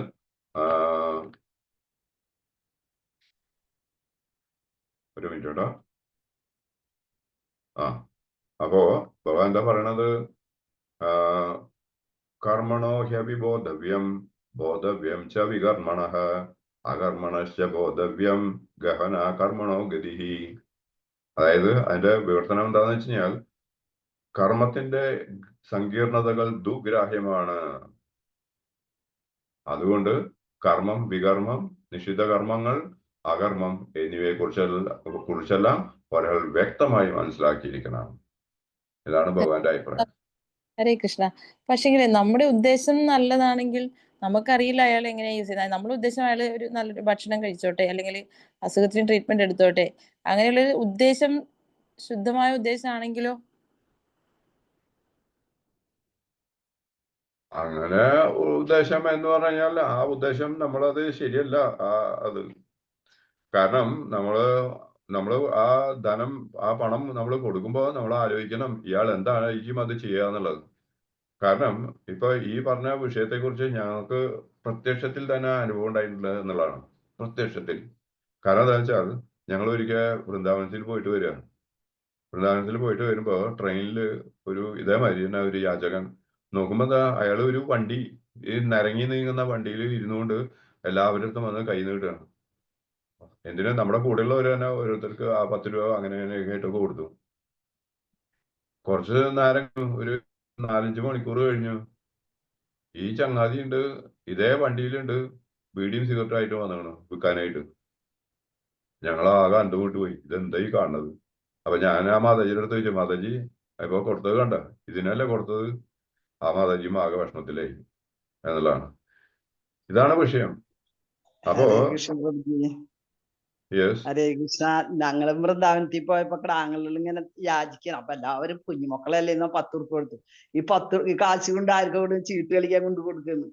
അപ്പൊ ഞങ്ങൾ എല്ലാവരും അതാണ് നിർത്താൻ പറഞ്ഞു. അത് അത്. അങ്ങനെ അപ്പം നമ്മള് നോക്കണം, അത് നമ്മൾ കൊടുക്കുന്നത് ഇതാണ്. അതേ സമയത്ത് നമുക്ക് വേണമെങ്കിൽ ഒരു കാര്യം ചെയ്യാം, നമുക്ക് ഭഗവാന്റെ പ്രസാദം കൊടുക്കാം, നമുക്ക് തുണിത്തരങ്ങളായിട്ട് വല്ലതൊക്കെ ഉണ്ടെങ്കിൽ അതൊക്കെ കൊടുക്കാം, അങ്ങനെയൊക്കെ ചെയ്യാം. അല്ലാതെ ധനം കൊടുക്കുമ്പോൾ നമ്മൾ വളരെയധികം ശ്രദ്ധിക്കണം എന്നുള്ളതാണ്. അപ്പൊ ആയതുകൊണ്ടാണ് ഇവിടെ ഭഗവാൻ പറഞ്ഞിരിക്കുന്നത് എന്താണ്, കർമ്മത്തിന്റെ സങ്കീർണതകൾ ദുഗ്രാഹ്യമാണ്, നമുക്ക് മനസ്സിലാക്കാൻ പറ്റാത്ത കാര്യങ്ങളാണ് എന്താണെന്നുള്ളത്. മനസ്സിലായില്ലേ? അവിടെയാണ്. അപ്പൊ ആയതുകൊണ്ടാണ് ഭഗവാൻ പറയുന്നത് ഒരാൾ എന്നിവയെ കുറിച്ചെല്ലാം ഒരാൾ വ്യക്തമായി മനസ്സിലാക്കിയിരിക്കണം എന്ന് പറയാനുള്ള കാരണം അതാണ്. അപ്പൊ അങ്ങനെ വേണം നമ്മൾ ജീവിക്കാനായിട്ട്. അപ്പൊ അതുകൊണ്ട് എന്ത് വേണമെന്ന് വെച്ചാൽ നമ്മൾ ഈ ആധ്യാത്മിക ഗ്രന്ഥങ്ങളൊക്കെ, അതായത് ആ ഗുരുവിന്റെ കീഴിൽ നിന്ന് ശരിക്കും വ്യക്തമായി മനസ്സിലാക്കുകയും അതനുസരിച്ച് ജീവിക്കാൻ നമ്മൾ ശ്രമിക്കുകയും ചെയ്യുക. അതാണ് വേണ്ടത്. അപ്പോ ആയതുകൊണ്ട് ഇവിടെ എന്താണ് ഇപ്പൊ ഇതിന്റെ കൺക്ലൂഷനിൽ നമുക്ക് പറയുകയാണെങ്കിൽ, ആ ഭീഷ്മദേവൻ അദ്ദേഹം അധർമ്മികളുടെ കൂടെയാണ് എന്നുണ്ടെങ്കിലും, പക്ഷെ എന്താണ് ഭഗവാന്റെ കൃപ കൊണ്ട്, അത് മാത്രമല്ല അദ്ദേഹം സദാ അദ്ദേഹം ഭഗവാനെ സ്മരിച്ചിരുന്നു എന്നുള്ളതാണ്. അദ്ദേഹത്തിന് യാതൊരു സംശയവുമില്ല, ഭഗവാൻ പരമദിവ്യോത്തമ പുരുഷനാണെന്നുള്ള കാര്യത്തില് യാതൊരു സംശയവും ഉണ്ടായിരുന്നില്ല. ആയതുകൊണ്ട് അദ്ദേഹം യഥാവിധി ഭഗവാനെ തന്റെ ആ കർത്തവ്യം അവരുടെ കൂടെ ആണ് എന്നുണ്ടെങ്കിലും അദ്ദേഹം സദാ ഭഗവാനെ സ്മരിച്ചുകൊണ്ട് അദ്ദേഹം ജീവിച്ചു പോകുന്നു എന്നുള്ളതാണ്. അദ്ദേഹത്തിന്റെ നിയത കർമ്മങ്ങൾ അദ്ദേഹം ചെയ്യുകയും, പക്ഷെ അദ്ദേഹം എന്താണ് നല്ലൊരു ഭക്തനായി തുടരുകയും ചെയ്തു. അന്ത്യത്തിൽ അദ്ദേഹത്തിന് കിട്ടിയ ഫലം എന്താണ്, ഭഗവാന്റെ ദിവ്യമംഗള രൂപം കണ്ടുകൊണ്ട് തന്നെ അദ്ദേഹത്തിന് മരണം കൈവരിക്കാനായിട്ട് സാധിച്ചു എന്നുള്ളതാണ്. ഇതാണ് കാര്യം. അപ്പോ ഇന്ന് ഇങ്ങനെ ഒരു അവസരം ഉണ്ടാക്കി തന്ന കഥാമത പ്രഭു ആൻഡ് മാതാജീസ് ആൻഡ് ഓൾ ഡിവോട്ടീസ് എല്ലാവർക്കും നന്ദി, നമസ്കാരം. ആർക്കെങ്കിലും എന്തെങ്കിലും ചോദ്യങ്ങളോ സംശയങ്ങളോ ഉണ്ടെങ്കിൽ എനിക്ക് അറിയുന്നതാണെങ്കിൽ ഞാൻ പറഞ്ഞുതരാം.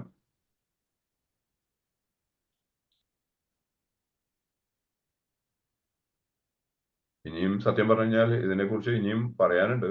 പക്ഷെ നമ്മളിപ്പോ ഈ ഭാവാർത്ഥത്തില് 7ാമത്തെ ശ്ലോകം വരെ പറഞ്ഞിട്ടുള്ളൂ. ഇനിയും ഉണ്ട്. സമയപരിധി മൂലം ഞാൻ നിർത്തുന്നു എന്നുള്ളതാണ്. ഹരേ കൃഷ്ണ പ്രഭുജി. ഹരേ കൃഷ്ണ. നമ്മൾ പാവകർമ്മം അറിയപ്പോൾ നമ്മൾ നോൺ വെജ് കഴിക്കാൻ പാടില്ല എന്ന് പറയുന്നതുകൊണ്ട് നമ്മൾ നോൺ വെജ് കഴിക്കുന്നില്ല, ഓക്കെ എന്ന് വിചാരിച്ചിട്ട് അതിൽ പറയുന്ന ഒരു പോയിന്റ് ഞാൻ പറയുന്നതാണ് പ്രഭു.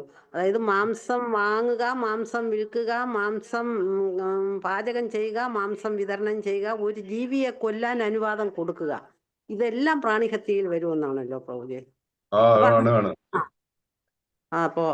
അപ്പൊ നമ്മൾ ചെയ്യുമ്പോ ഭക്ഷിക്കാതിരിക്കുന്നത് കൊണ്ട് മാത്രം കാര്യമില്ല, മറ്റു കാര്യം നമ്മൾ ശ്രദ്ധിക്കണമെന്നുള്ളത് ഒരു പോയിന്റ് ഞാൻ പറഞ്ഞതാ പ്രഭു. അല്ല, അത് ആണ്.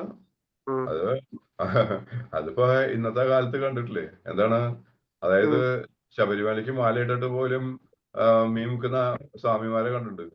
അതെ, അവര് കഴിക്കുന്നില്ല എന്ന് പറഞ്ഞോണ്ട് അവര് പറയും ഞങ്ങൾ കഴിക്കില്ല എന്ന് പറയും, പക്ഷെ എന്നാ വിൽക്കുന്നുണ്ടാവും. അതെ, അതാ പറയുന്നത് മാംസം ഒരു ജീവിയെ കൊല്ലാൻ. അവർക്ക് അതിനുള്ള ജ്ഞാനമില്ലാത്തത് കൊണ്ടാണ്. പക്ഷെ ആധ്യാത്മിക ശാസ്ത്രം പറഞ്ഞിരിക്കുന്നത് എന്താന്ന് വെച്ച് കഴിഞ്ഞാൽ, ആചാര്യന്മാരും പറഞ്ഞിരിക്കുന്നത് വെച്ചാൽ, നിങ്ങൾക്ക് ഇതറിയോ? ഇപ്പൊ നമ്മളിപ്പോ ഇതൊക്കെ പഠിച്ച് നമ്മൾ ഇത് മനസ്സിലാക്കിയിരിക്കുന്നു. ആയതിനാൽ നിങ്ങൾക്ക് ഇത് അറിയാമെന്നുണ്ടെങ്കിൽ നിങ്ങൾ ഉടൻ തന്നെ മറ്റുള്ളവരോട് പറഞ്ഞ് മനസ്സിലാക്കിയിരിക്കണം. നിങ്ങളുടെ ഡ്യൂട്ടി കഴിഞ്ഞു. നമ്മുടെ കർമ്മം എന്താണ്, അത് പറഞ്ഞ് അവരെ പറയുക എന്നുള്ളതാണ് നമ്മുടെ ജോലി. അവരത് മനസ്സിലാക്കിയോ, അവരത് ചെയ്തോ എന്നുള്ളത് നമ്മുടെ നോക്കണ്ട. ഭഗവാൻ ഗീതയിൽ പറഞ്ഞ മാതിരി കർമ്മണ്യവാധികാരസ്ഥ നാ ഫലേഷു കഥാചന എന്ന് പറഞ്ഞ മാതിരി നമ്മൾ കർമ്മം അനുഷ്ഠിക്കുക, ഫലം നമ്മൾ ആഗ്രഹിക്കേണ്ട എന്നുള്ളതാണ്. എന്ന വിധത്തിൽ നമ്മളത് ചെയ്യാം. നമ്മുടെ ജോലിയാണത്. കാരണം നാളെ ഇപ്പൊ നമ്മളും ഒരു കാലത്ത് ഇതായിരുന്നല്ലോ, നമുക്കും അറിയില്ലല്ലായിരുന്നു. നമ്മളും ഇപ്പൊ ഈ കൃഷ്ണാബോധത്തിൽ വന്നപ്പോഴാണല്ലോ നമ്മൾ ഇതൊക്കെ മനസ്സിലാക്കുന്നത്. അപ്പൊ ആയതുകൊണ്ട് നമ്മുടെ ഡ്യൂട്ടി എന്താ, നമ്മൾ അവരെ പറഞ്ഞ് മനസ്സിലാക്കുക എന്നുള്ളതാണ്. അഥവാ മനസ്സിലാക്കിയില്ലെങ്കിൽ നമ്മളോട് ചിത്രഗുപ്തൻ, നമ്മൾ അവിടെ ചെല്ലുമ്പോൾ ചിത്രഗുപ്തൻ നമ്മളോട് ചോദിക്കും, നിങ്ങൾ എന്തുകൊണ്ട് നിങ്ങൾക്ക് ഇത് അറിയാമെന്നുണ്ടെങ്കിൽ നിങ്ങൾ മറ്റുള്ളവർക്ക് പറഞ്ഞു കൊടുത്തില്ല. എന്ന് ചോദിക്കാം. അപ്പൊ എന്ത് മറുപടി പറയും? ഉം ഹരേ കൃഷ്ണ പ്രഭുജി. ഇങ്ങനെ പറയുമ്പോഴത്തേക്ക് അവര് പറയുന്ന ഇത് ദൈവം സൃഷ്ടിച്ചത് നമുക്ക് മനുഷ്യർക്ക് കഴിക്കാനുള്ളതാണെന്നാ പറയുന്നത്. നമ്മുടെ ജോലി എന്താ? നമ്മൾ അവരോട് പറയാന്നുള്ളതാണ്. അവരോട് പറയാ അതല്ല, നമ്മുടെ ആ മനുഷ്യർക്ക് സൃഷ്ടിച്ചിട്ടുള്ള കാര്യങ്ങളുണ്ട്, അതാണ് നമ്മളോട് കഴിക്കാൻ പറയുള്ളത്. നമ്മൾ സത്യം പറഞ്ഞ ഹെർബിവേഴ്സ് ആണ്, സസ്യഭുക്കാണ്. നമ്മുടെ പല്ലിന്റെ ഘടന ഈ വിധത്തിലാണ്. അപ്പൊ ആയതുകൊണ്ട് നമ്മൾ സസ്യഭുക്ക് ആയിരിക്കണം. അപ്പൊ ഇപ്പൊ ഒരു പുലി അല്ലെങ്കിൽ സിംഹത്തിന് നല്ല എന്താ പറയാ അവിയലോ സാമ്പാറോ ചോറും കറികളൊക്കെ ഉണ്ടാക്കി കൊടുത്തു, അത് കഴിക്കുമോ? അത് കഴിക്കില്ല. അതിനാവശ്യമുള്ള എന്താ, അത് മാത്രമേ അത് കഴിക്കുള്ളൂ. പക്ഷെ ഈ മനുഷ്യരായിട്ടുള്ള എന്താ പറയാ ജന്തുക്കളാണ് ഇതെല്ലാം കഴിക്കുന്നത് എന്നുള്ളതാണ്. അവിടെയാണ് പ്രശ്നം. അപ്പൊ ആയതുകൊണ്ട് നമ്മുടെ ജോലി എന്താ, പറഞ്ഞ് മനസ്സിലാക്കുക എന്നുള്ളതാണ്. കാരണം അതിന്റെ ഫലം ഒന്നും നമ്മൾ നോക്കണ്ട എന്നുള്ളതാണ്. അങ്ങനെ. അതെ പ്രഭു, നമ്മൾ പറയുമ്പോൾ ഈ മാതാജി പറഞ്ഞ കണക്ക് അവർ കളിയാക്കുന്നുണ്ട്. പക്ഷെ നമുക്ക് കുറച്ചുകൂടെ മനസ്സിലാക്കിയത് കൊണ്ട് അത് പറഞ്ഞു കൊടുത്താൽ ചിലപ്പോൾ ഭൂമിയിൽ 3 തരം ബുക്കുകളുണ്ട്: സസ്യ ബുക്ക്, മാംസ ബുക്ക്, മിശ്ര ബുക്ക്. അപ്പൊ അവരവർക്ക് വിധിച്ച ഭക്ഷണം തന്നെ കഴിക്കാം. പരസ്പരം ഭക്ഷിച്ചല്ലാതെ ഈ ഭൂമിയിൽ ജീവിക്കാൻ പറ്റില്ല. അപ്പോൾ അവരവർക്ക് വിധിച്ച ഭക്ഷണം കഴിച്ച് ഭക്ഷിക്കാം. അതല്ലാതെ ഇപ്പൊ പലരും മാതാജി പറഞ്ഞ കണക്ക് നമ്മൾ പറയുമ്പോൾ നമ്മളോട് പലരും പറഞ്ഞിട്ടുണ്ട്, ഇതൊക്കെ പരസ്പരം തിന്നാൻ തന്നെ ദൈവം സൃഷ്ടിച്ചിരിക്കുന്നതെന്ന് പറയുന്നുണ്ട്. പക്ഷെ അങ്ങനെ നോക്കുകയാണെന്നുണ്ടെങ്കിൽ ഇപ്പൊ പരസ്പരം ഇതാകാന്നുണ്ടെങ്കിൽ എന്താ, മനുഷ്യരെയും കൊന്നു തിന്നാലോ. അതാ അപ്പൊ 3 തരം മനുഷ്യന്റെയും നല്ല മാംസം പല ഭാഗത്തുനിന്ന് മുറിച്ചെടുത്തു കഴിഞ്ഞാൽ നല്ല ടേസ്റ്റ് ആയിട്ട് ഇപ്പൊ എന്താണ് കിച്ചൺ ട്രഷർ, മറ്റേ ബ്രാഹ്മിൻസ് അങ്ങനത്തെ മസാലകളൊക്കെ ചേർത്ത് അതും കഴിക്കാം. അപ്പൊ അതും സാധിക്കല്ലോ. അപ്പൊ അങ്ങനെ അവര് അറിയാണ്ട് പറയുന്നു മാത്രം. പക്ഷെ അറിയുന്ന നമ്മൾ അതിനെ വ്യക്തമാക്കി കൊടുക്കണം. പിന്നെ കൂടുതൽ സംസാരിക്കേണ്ട അവരോട് പറയാ, ഇതാണ് ശാസ്ത്രങ്ങളിൽ പറയുന്നത്, ഇനി നിങ്ങളുടെ ഇഷ്ടം എന്ന് പറഞ്ഞാൽ നമ്മൾ പതുക്കെ ഒഴിവാകുക. ഇനി അഥവാ അവർക്ക് അതിന്റെ മേലെ ജിജ്ഞാസ ഉള്ളവരാണെങ്കിൽ അവർ വീണ്ടും നമ്മളോട് സംസാരിക്കാൻ വരും. അല്ല, അന്ന് മാതാജി അല്ലെങ്കിൽ പ്രഭു ഈ കാര്യത്തെക്കുറിച്ച് സംസാരിച്ചല്ലോ, അപ്പൊ അത് ഒന്നും കൂടി ഒന്ന് വ്യക്തമാക്കിയത് വളരെ നന്നായിരുന്നു എന്ന് അവർ വരുവാണെങ്കിൽ പറഞ്ഞു കൊടുക്കാം. ഇല്ലേ, അവരുടെ ഇഷ്ടം പോലെ ചെയ്തോട്ടെ. പക്ഷെ നമുക്ക് ഭഗവാന്റെ മുമ്പിലും ഗുരുവിന്റെ മുമ്പിലും എന്താ, നമ്മള് നിരപരാധികളാണ്. നമ്മളെന്താ, നമ്മുടെ ഡ്യൂട്ടി നമ്മൾ നിർവഹിച്ചു കഴിഞ്ഞു. ഇനി നമ്മൾ നോക്കണ്ട, വേറെ ഒന്നും നമ്മൾ നോക്കണ്ട. That's all. ഓക്കെ. ആരോടും പറയാൻ പറ്റത്തില്ല പ്രഭു. എല്ലാരും യോഗിനി വന്നിരിക്കുന്നു, അങ്ങനെ വന്നിരിക്കുന്നു എന്നൊക്കെയുള്ള പേരുകളിൽ അത് പറയത്തേ ഉള്ളൂ. അല്ലാതെ ആരോടും നമുക്ക് പറയാൻ പറ്റത്തില്ല. അതല്ല, ബാക്കിയുള്ളവരുടെ ഒന്നും നമ്മൾ നോക്കണ്ട. നമ്മൾ ഹരേകൃഷ്ണ പ്രസ്ഥാനത്തിൽ നമുക്ക് വ്യക്തമായിട്ടുള്ള ഒരു ലൈനപ്പ് ഉണ്ട്, സെറ്റപ്പ് ഉണ്ട്. നമുക്ക് അതിന് കണക്കായിട്ട് നമുക്ക് ആചാര്യന്മാര് നമുക്ക് അതിനെല്ലാം പറഞ്ഞു തന്നിട്ടുണ്ട്. നമ്മൾക്ക് ആ ആചാര്യന്മാരിൽ നിന്ന്, നമുക്ക് ആ ഗുരുശിഷ്യ പരമ്പരയിൽ നിന്ന് കിട്ടിയ ആ ജ്ഞാനം എന്താണോ അത് നമ്മൾ പറഞ്ഞു കൊടുക്കുക. നമ്മള് ഇപ്പൊ അതാ പറഞ്ഞ, നമ്മൾ നേരത്തെ പറഞ്ഞില്ലേ ആ ഭാഗവത്തിലെ ശ്ലോകത്തില്, യാതൊരു തടസ്സവും പാടില്ല എന്ന് പറഞ്ഞില്ലേ, അതേപോലെ ആയിരിക്കണം നമ്മുടെ പ്രവൃത്തികൾ. അങ്ങനെ ആയിരിക്കണം. എന്തെല്ലാം പ്രശ്നങ്ങൾ ഉണ്ടായിരിക്കും. ഇപ്പൊ നമ്മൾ തന്നെ എന്താ പറയാ, ചെറിയൊരു വാക്ക് നമ്മുടെ ഭാഗത്തുനിന്ന് ചിലപ്പോ എന്താണ് നമ്മൾ ഉദ്ദേശിച്ചിട്ടുണ്ടാവില്ല. നമ്മള് അത് സാധാരണ രീതിയിൽ പറഞ്ഞിട്ടുണ്ടാവും. പക്ഷെ ഈ കേട്ട ആളെന്താ വിചാരിക്കുക, അവര് നമ്മളെ എന്തോ ഒരു ഇത് വെച്ചിട്ട് നമ്മളെ പറഞ്ഞു എന്ന് പറയുന്ന ആൾക്കാരാണ്. എന്നാലോ ഇനി അത് പറയുമ്പോഴോ മറ്റുള്ളവർ പറയുന്നതാണ് കൂടുതൽ കേൾക്കുള്ളൂ. നമ്മൾ പറഞ്ഞാൽ അത് കേൾക്കൂല ചിലപ്പോ. അങ്ങനെയൊക്കെ ഉണ്ടാവും. അതിപ്പോ ഈ എന്താ പറയാ, അതിപ്പോ ആദ്യമായിട്ടുള്ള കാര്യങ്ങളൊന്നുമല്ല. ഇത് സൃഷ്ടിയുടെ ആരംഭം മുതലേ ഉള്ള കാര്യങ്ങളാണ്. അതിപ്പോ എന്താ പറയാ, നമ്മളിപ്പോ ഈ പറഞ്ഞില്ലേ, സത്വരജോ തമോ ഗുണങ്ങളുടെ ഭാഗമായിട്ടാണ് മനുഷ്യർ ജീവിക്കുന്നത്. അപ്പൊ അതിലൊക്കെ ഇതെല്ലാം ഉണ്ടായിരിക്കണം. പക്ഷെ അതിൽ നിന്നൊക്കെ കരകയറി മുന്നോട്ട് പോകാൻ നമ്മൾ ശ്രമിക്കണം. അതാണ് ഇപ്പൊ ഇവിടെ ഈ 4-ാം അധ്യായത്തില് ഈ 17-ാമത്തെ ശ്ലോകത്തിൽ പറഞ്ഞ മാതിരി അതൊക്കെ പഠിച്ച് നമ്മളത് മനസ്സിലാക്കുക എന്നുള്ളതാണ്. അങ്ങനെയാണ് വേണ്ടത്. ഹരേ കൃഷ്ണ പ്രഭു. ഹരേ കൃഷ്ണ. നമ്മളിപ്പോ തീരെ നിവൃത്തിയില്ലാത്ത ആൾക്കാര്, പാവങ്ങളായിട്ടുള്ള ആൾക്കാർക്ക് നമ്മൾ പൈസ എന്തെങ്കിലും കൊടുക്കുമ്പോ ഹരേ കൃഷ്ണ എന്ന് പറഞ്ഞിട്ട് അങ്ങനെ കൊടുക്കാൻ പറ്റുമോ? അങ്ങനെ എന്തിനാ ഹരേ കൃഷ്ണ പറഞ്ഞിട്ട് പൈസ കൊടുക്കണേ? അല്ല, നമുക്കറിയാം അവര് എങ്ങനെയുള്ള ആൾക്കാരാണ്, എന്തേലും അങ്ങനെയുള്ള നമുക്കറിയില്ലല്ലോ അവര് എന്താണ് ചെയ്യണേന്ന്. നമ്മളിപ്പോ ഹരേ കൃഷ്ണ പറഞ്ഞു കൊടുത്തു. അല്ല, എന്താ കാര്യം? അറിയണ പാവപ്പെട്ട ആൾക്കാരുണ്ടാവില്ലേ? അപ്പൊ ആ അവർക്ക് അങ്ങനെ എന്തെങ്കിലും പൈസ ആയിട്ട് അറിയണ കൊടുക്കുമ്പോ പാവപ്പെട്ടവര്, ഇപ്പൊ അറിയണ പാവപ്പെട്ട, ഇപ്പൊ നമ്മുടെ സെന്ററിൽ വരുന്ന ആൾക്കാര്, അവരെ കുറിച്ച് നമുക്ക് വ്യക്തമായിട്ടുള്ള ധാരണയുണ്ട്. അവര് ഇതൊന്നും ചെയ്യാത്ത ആൾക്കാരാണ്. അവർക്ക് നമുക്ക് ദാനം കൊടുക്കാം. ഇപ്പൊ നമ്മള് ഇരിങ്ങാലക്കുട സെന്ററിൽ നിന്ന് നമ്മള് പലർക്കും നമ്മള് ദാനധർമാദികൾ നമ്മൾ ചെയ്യാറില്ലേ? എങ്ങനെയാണ് ചെയ്യണത്? ചെയ്യുന്നത് എങ്ങനെയാണ്? അവരെ കുറിച്ച് നല്ല വ്യക്തമായിട്ടുള്ള ബോധമുണ്ട്. അതുകൊണ്ട് നമ്മൾ അത് ചെയ്യുന്നു. ഇപ്പൊ നമ്മള് ഗുരുവായിട്ടുള്ള ഒരു പ്രഭുവിന് നമ്മൾ ദാനം കൊടുത്തു. എങ്ങനെയാണ് കൊടുത്തത്? അദ്ദേഹം നല്ലൊരു വൈഷ്ണവനാണ് എന്ന് അറിഞ്ഞുകൊണ്ട് നമ്മൾ കൊടുത്തു എന്നുള്ളതാണ്. അതേ സമയത്ത് നമുക്ക് വേറൊരു കാര്യം അറിയാലോ. എന്താണ്? വേറൊരു പ്രഭു, അദ്ദേഹം തളർന്നിരിക്കുന്ന സമയത്ത് അവരുടെ വീട്ടുകാര് അദ്ദേഹത്തിന് മത്സ്യമാംസാദികൾ കൊടുത്തു. എന്നിട്ട് അവര് നമ്മളോട് വിളിച്ചു പറഞ്ഞപ്പോ നമ്മൾ എന്താ പറഞ്ഞത്? അങ്ങനെ ചെയ്യുകയാണെങ്കിൽ നമുക്ക് ദാനധർമാദികൾ ചെയ്യാൻ പറ്റില്ല എന്ന് പറഞ്ഞിട്ട് നമ്മൾ അവരെ തടഞ്ഞില്ലേ? എന്നിട്ട് അവസാനം അവരെന്ത് ചെയ്തു? ഡോക്ടറോട് ചോദിച്ചു, മത്സ്യമാംസാദികൾ കൊടുക്കാതിരിക്കാൻ വല്ല വഴിയുണ്ടോ? അപ്പൊ ഡോക്ടർ വേറെ മാർഗം പറഞ്ഞു കൊടുത്തു. അവരതിലേക്ക് നീങ്ങിയപ്പോഴാണ് നമ്മൾ ആ ധനം കൊടുത്തത് അവർക്ക് എന്നുള്ളതാണ്. നമ്മൾ ഇതെല്ലാം നോക്കിക്കണ്ട് വേണം ചെയ്യാനായിട്ട്. ഹരേ കൃഷ്ണ. ഹരേ കൃഷ്ണ പ്രഭു. യെസ് പ്രഭു. ഹരേ കൃഷ്ണ. എന്താ പറയുന്നു? സുഖം തന്നെയല്ലേ? ഇങ്ങനെ കണ്ടതിൽ വളരെ സന്തോഷം. ഇങ്ങനെ കണ്ടതിൽ വളരെ സന്തോഷം എന്ന് പറയാ. കുറെ നാളായല്ലേ? അന്ന് നമ്മള് ബ്രഹ്മോത്സവത്തിന് വന്നപ്പോ കണ്ടതാണ്. ഞങ്ങൾക്ക് ഇവിടെ സ്കൂളിൽ 5 ദിവസം മോർണിംഗ് പ്രോഗ്രാം ഉണ്ടായിരുന്നു. ഒരു പ്രഭുപാതയുടെ ഒരു വൈഷ്ണവ മാതാജി വന്നിരുന്നു. ഒരു ലക്ഷ്മി മാതാജിയാണോ? അല്ല, എന്താണ്, സുരഭി മാതാജി. സുരഭി മാതാജി. എറണാകുളം ഉണ്ടായിരുന്നു. അവര് 5 ദിവസം ഉണ്ടായിരുന്നു. Very good. അങ്ങനെയുള്ള ഒരു ഭാഗ്യമൊക്കെ ഉണ്ടാവണല്ലോ. ഏറ്റവും നല്ല ഭാഗ്യാണല്ലോ സത്സംഗം. Very good. അങ്ങനെയൊക്കെ ചെയ്യാ. ഓക്കെ. കണ്ടതിൽ സന്തോഷം. ഹരേ കൃഷ്ണ.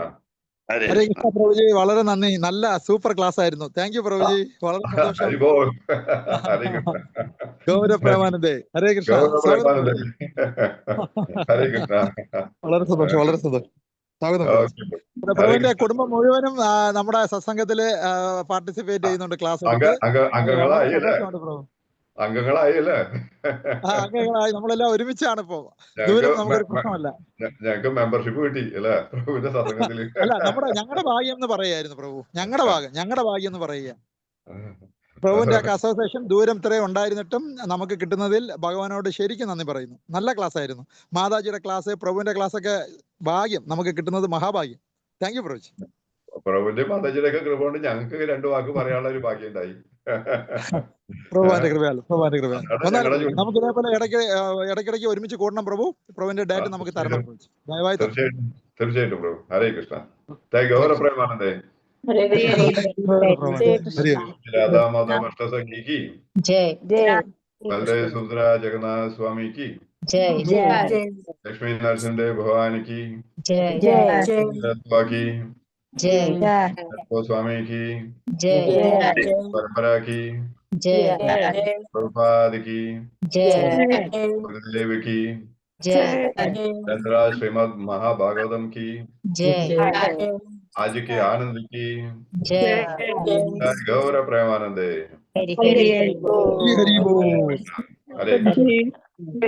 हरे थैंक यू सो मच प्रभु. हरे कृष्ण. क्लोज ചെയ്തോട്ടെ പ്രഭു? ഓക്കെ പ്രഭു. മാതാജി. ഹരേ കൃഷ്ണ. താങ്ക് യു പ്രഭു. ഹരേ കൃഷ്ണ. Thank you. ഹരേ കൃഷ്ണ. ഹരേ കൃഷ്ണ. ഹരേ കൃഷ്ണ.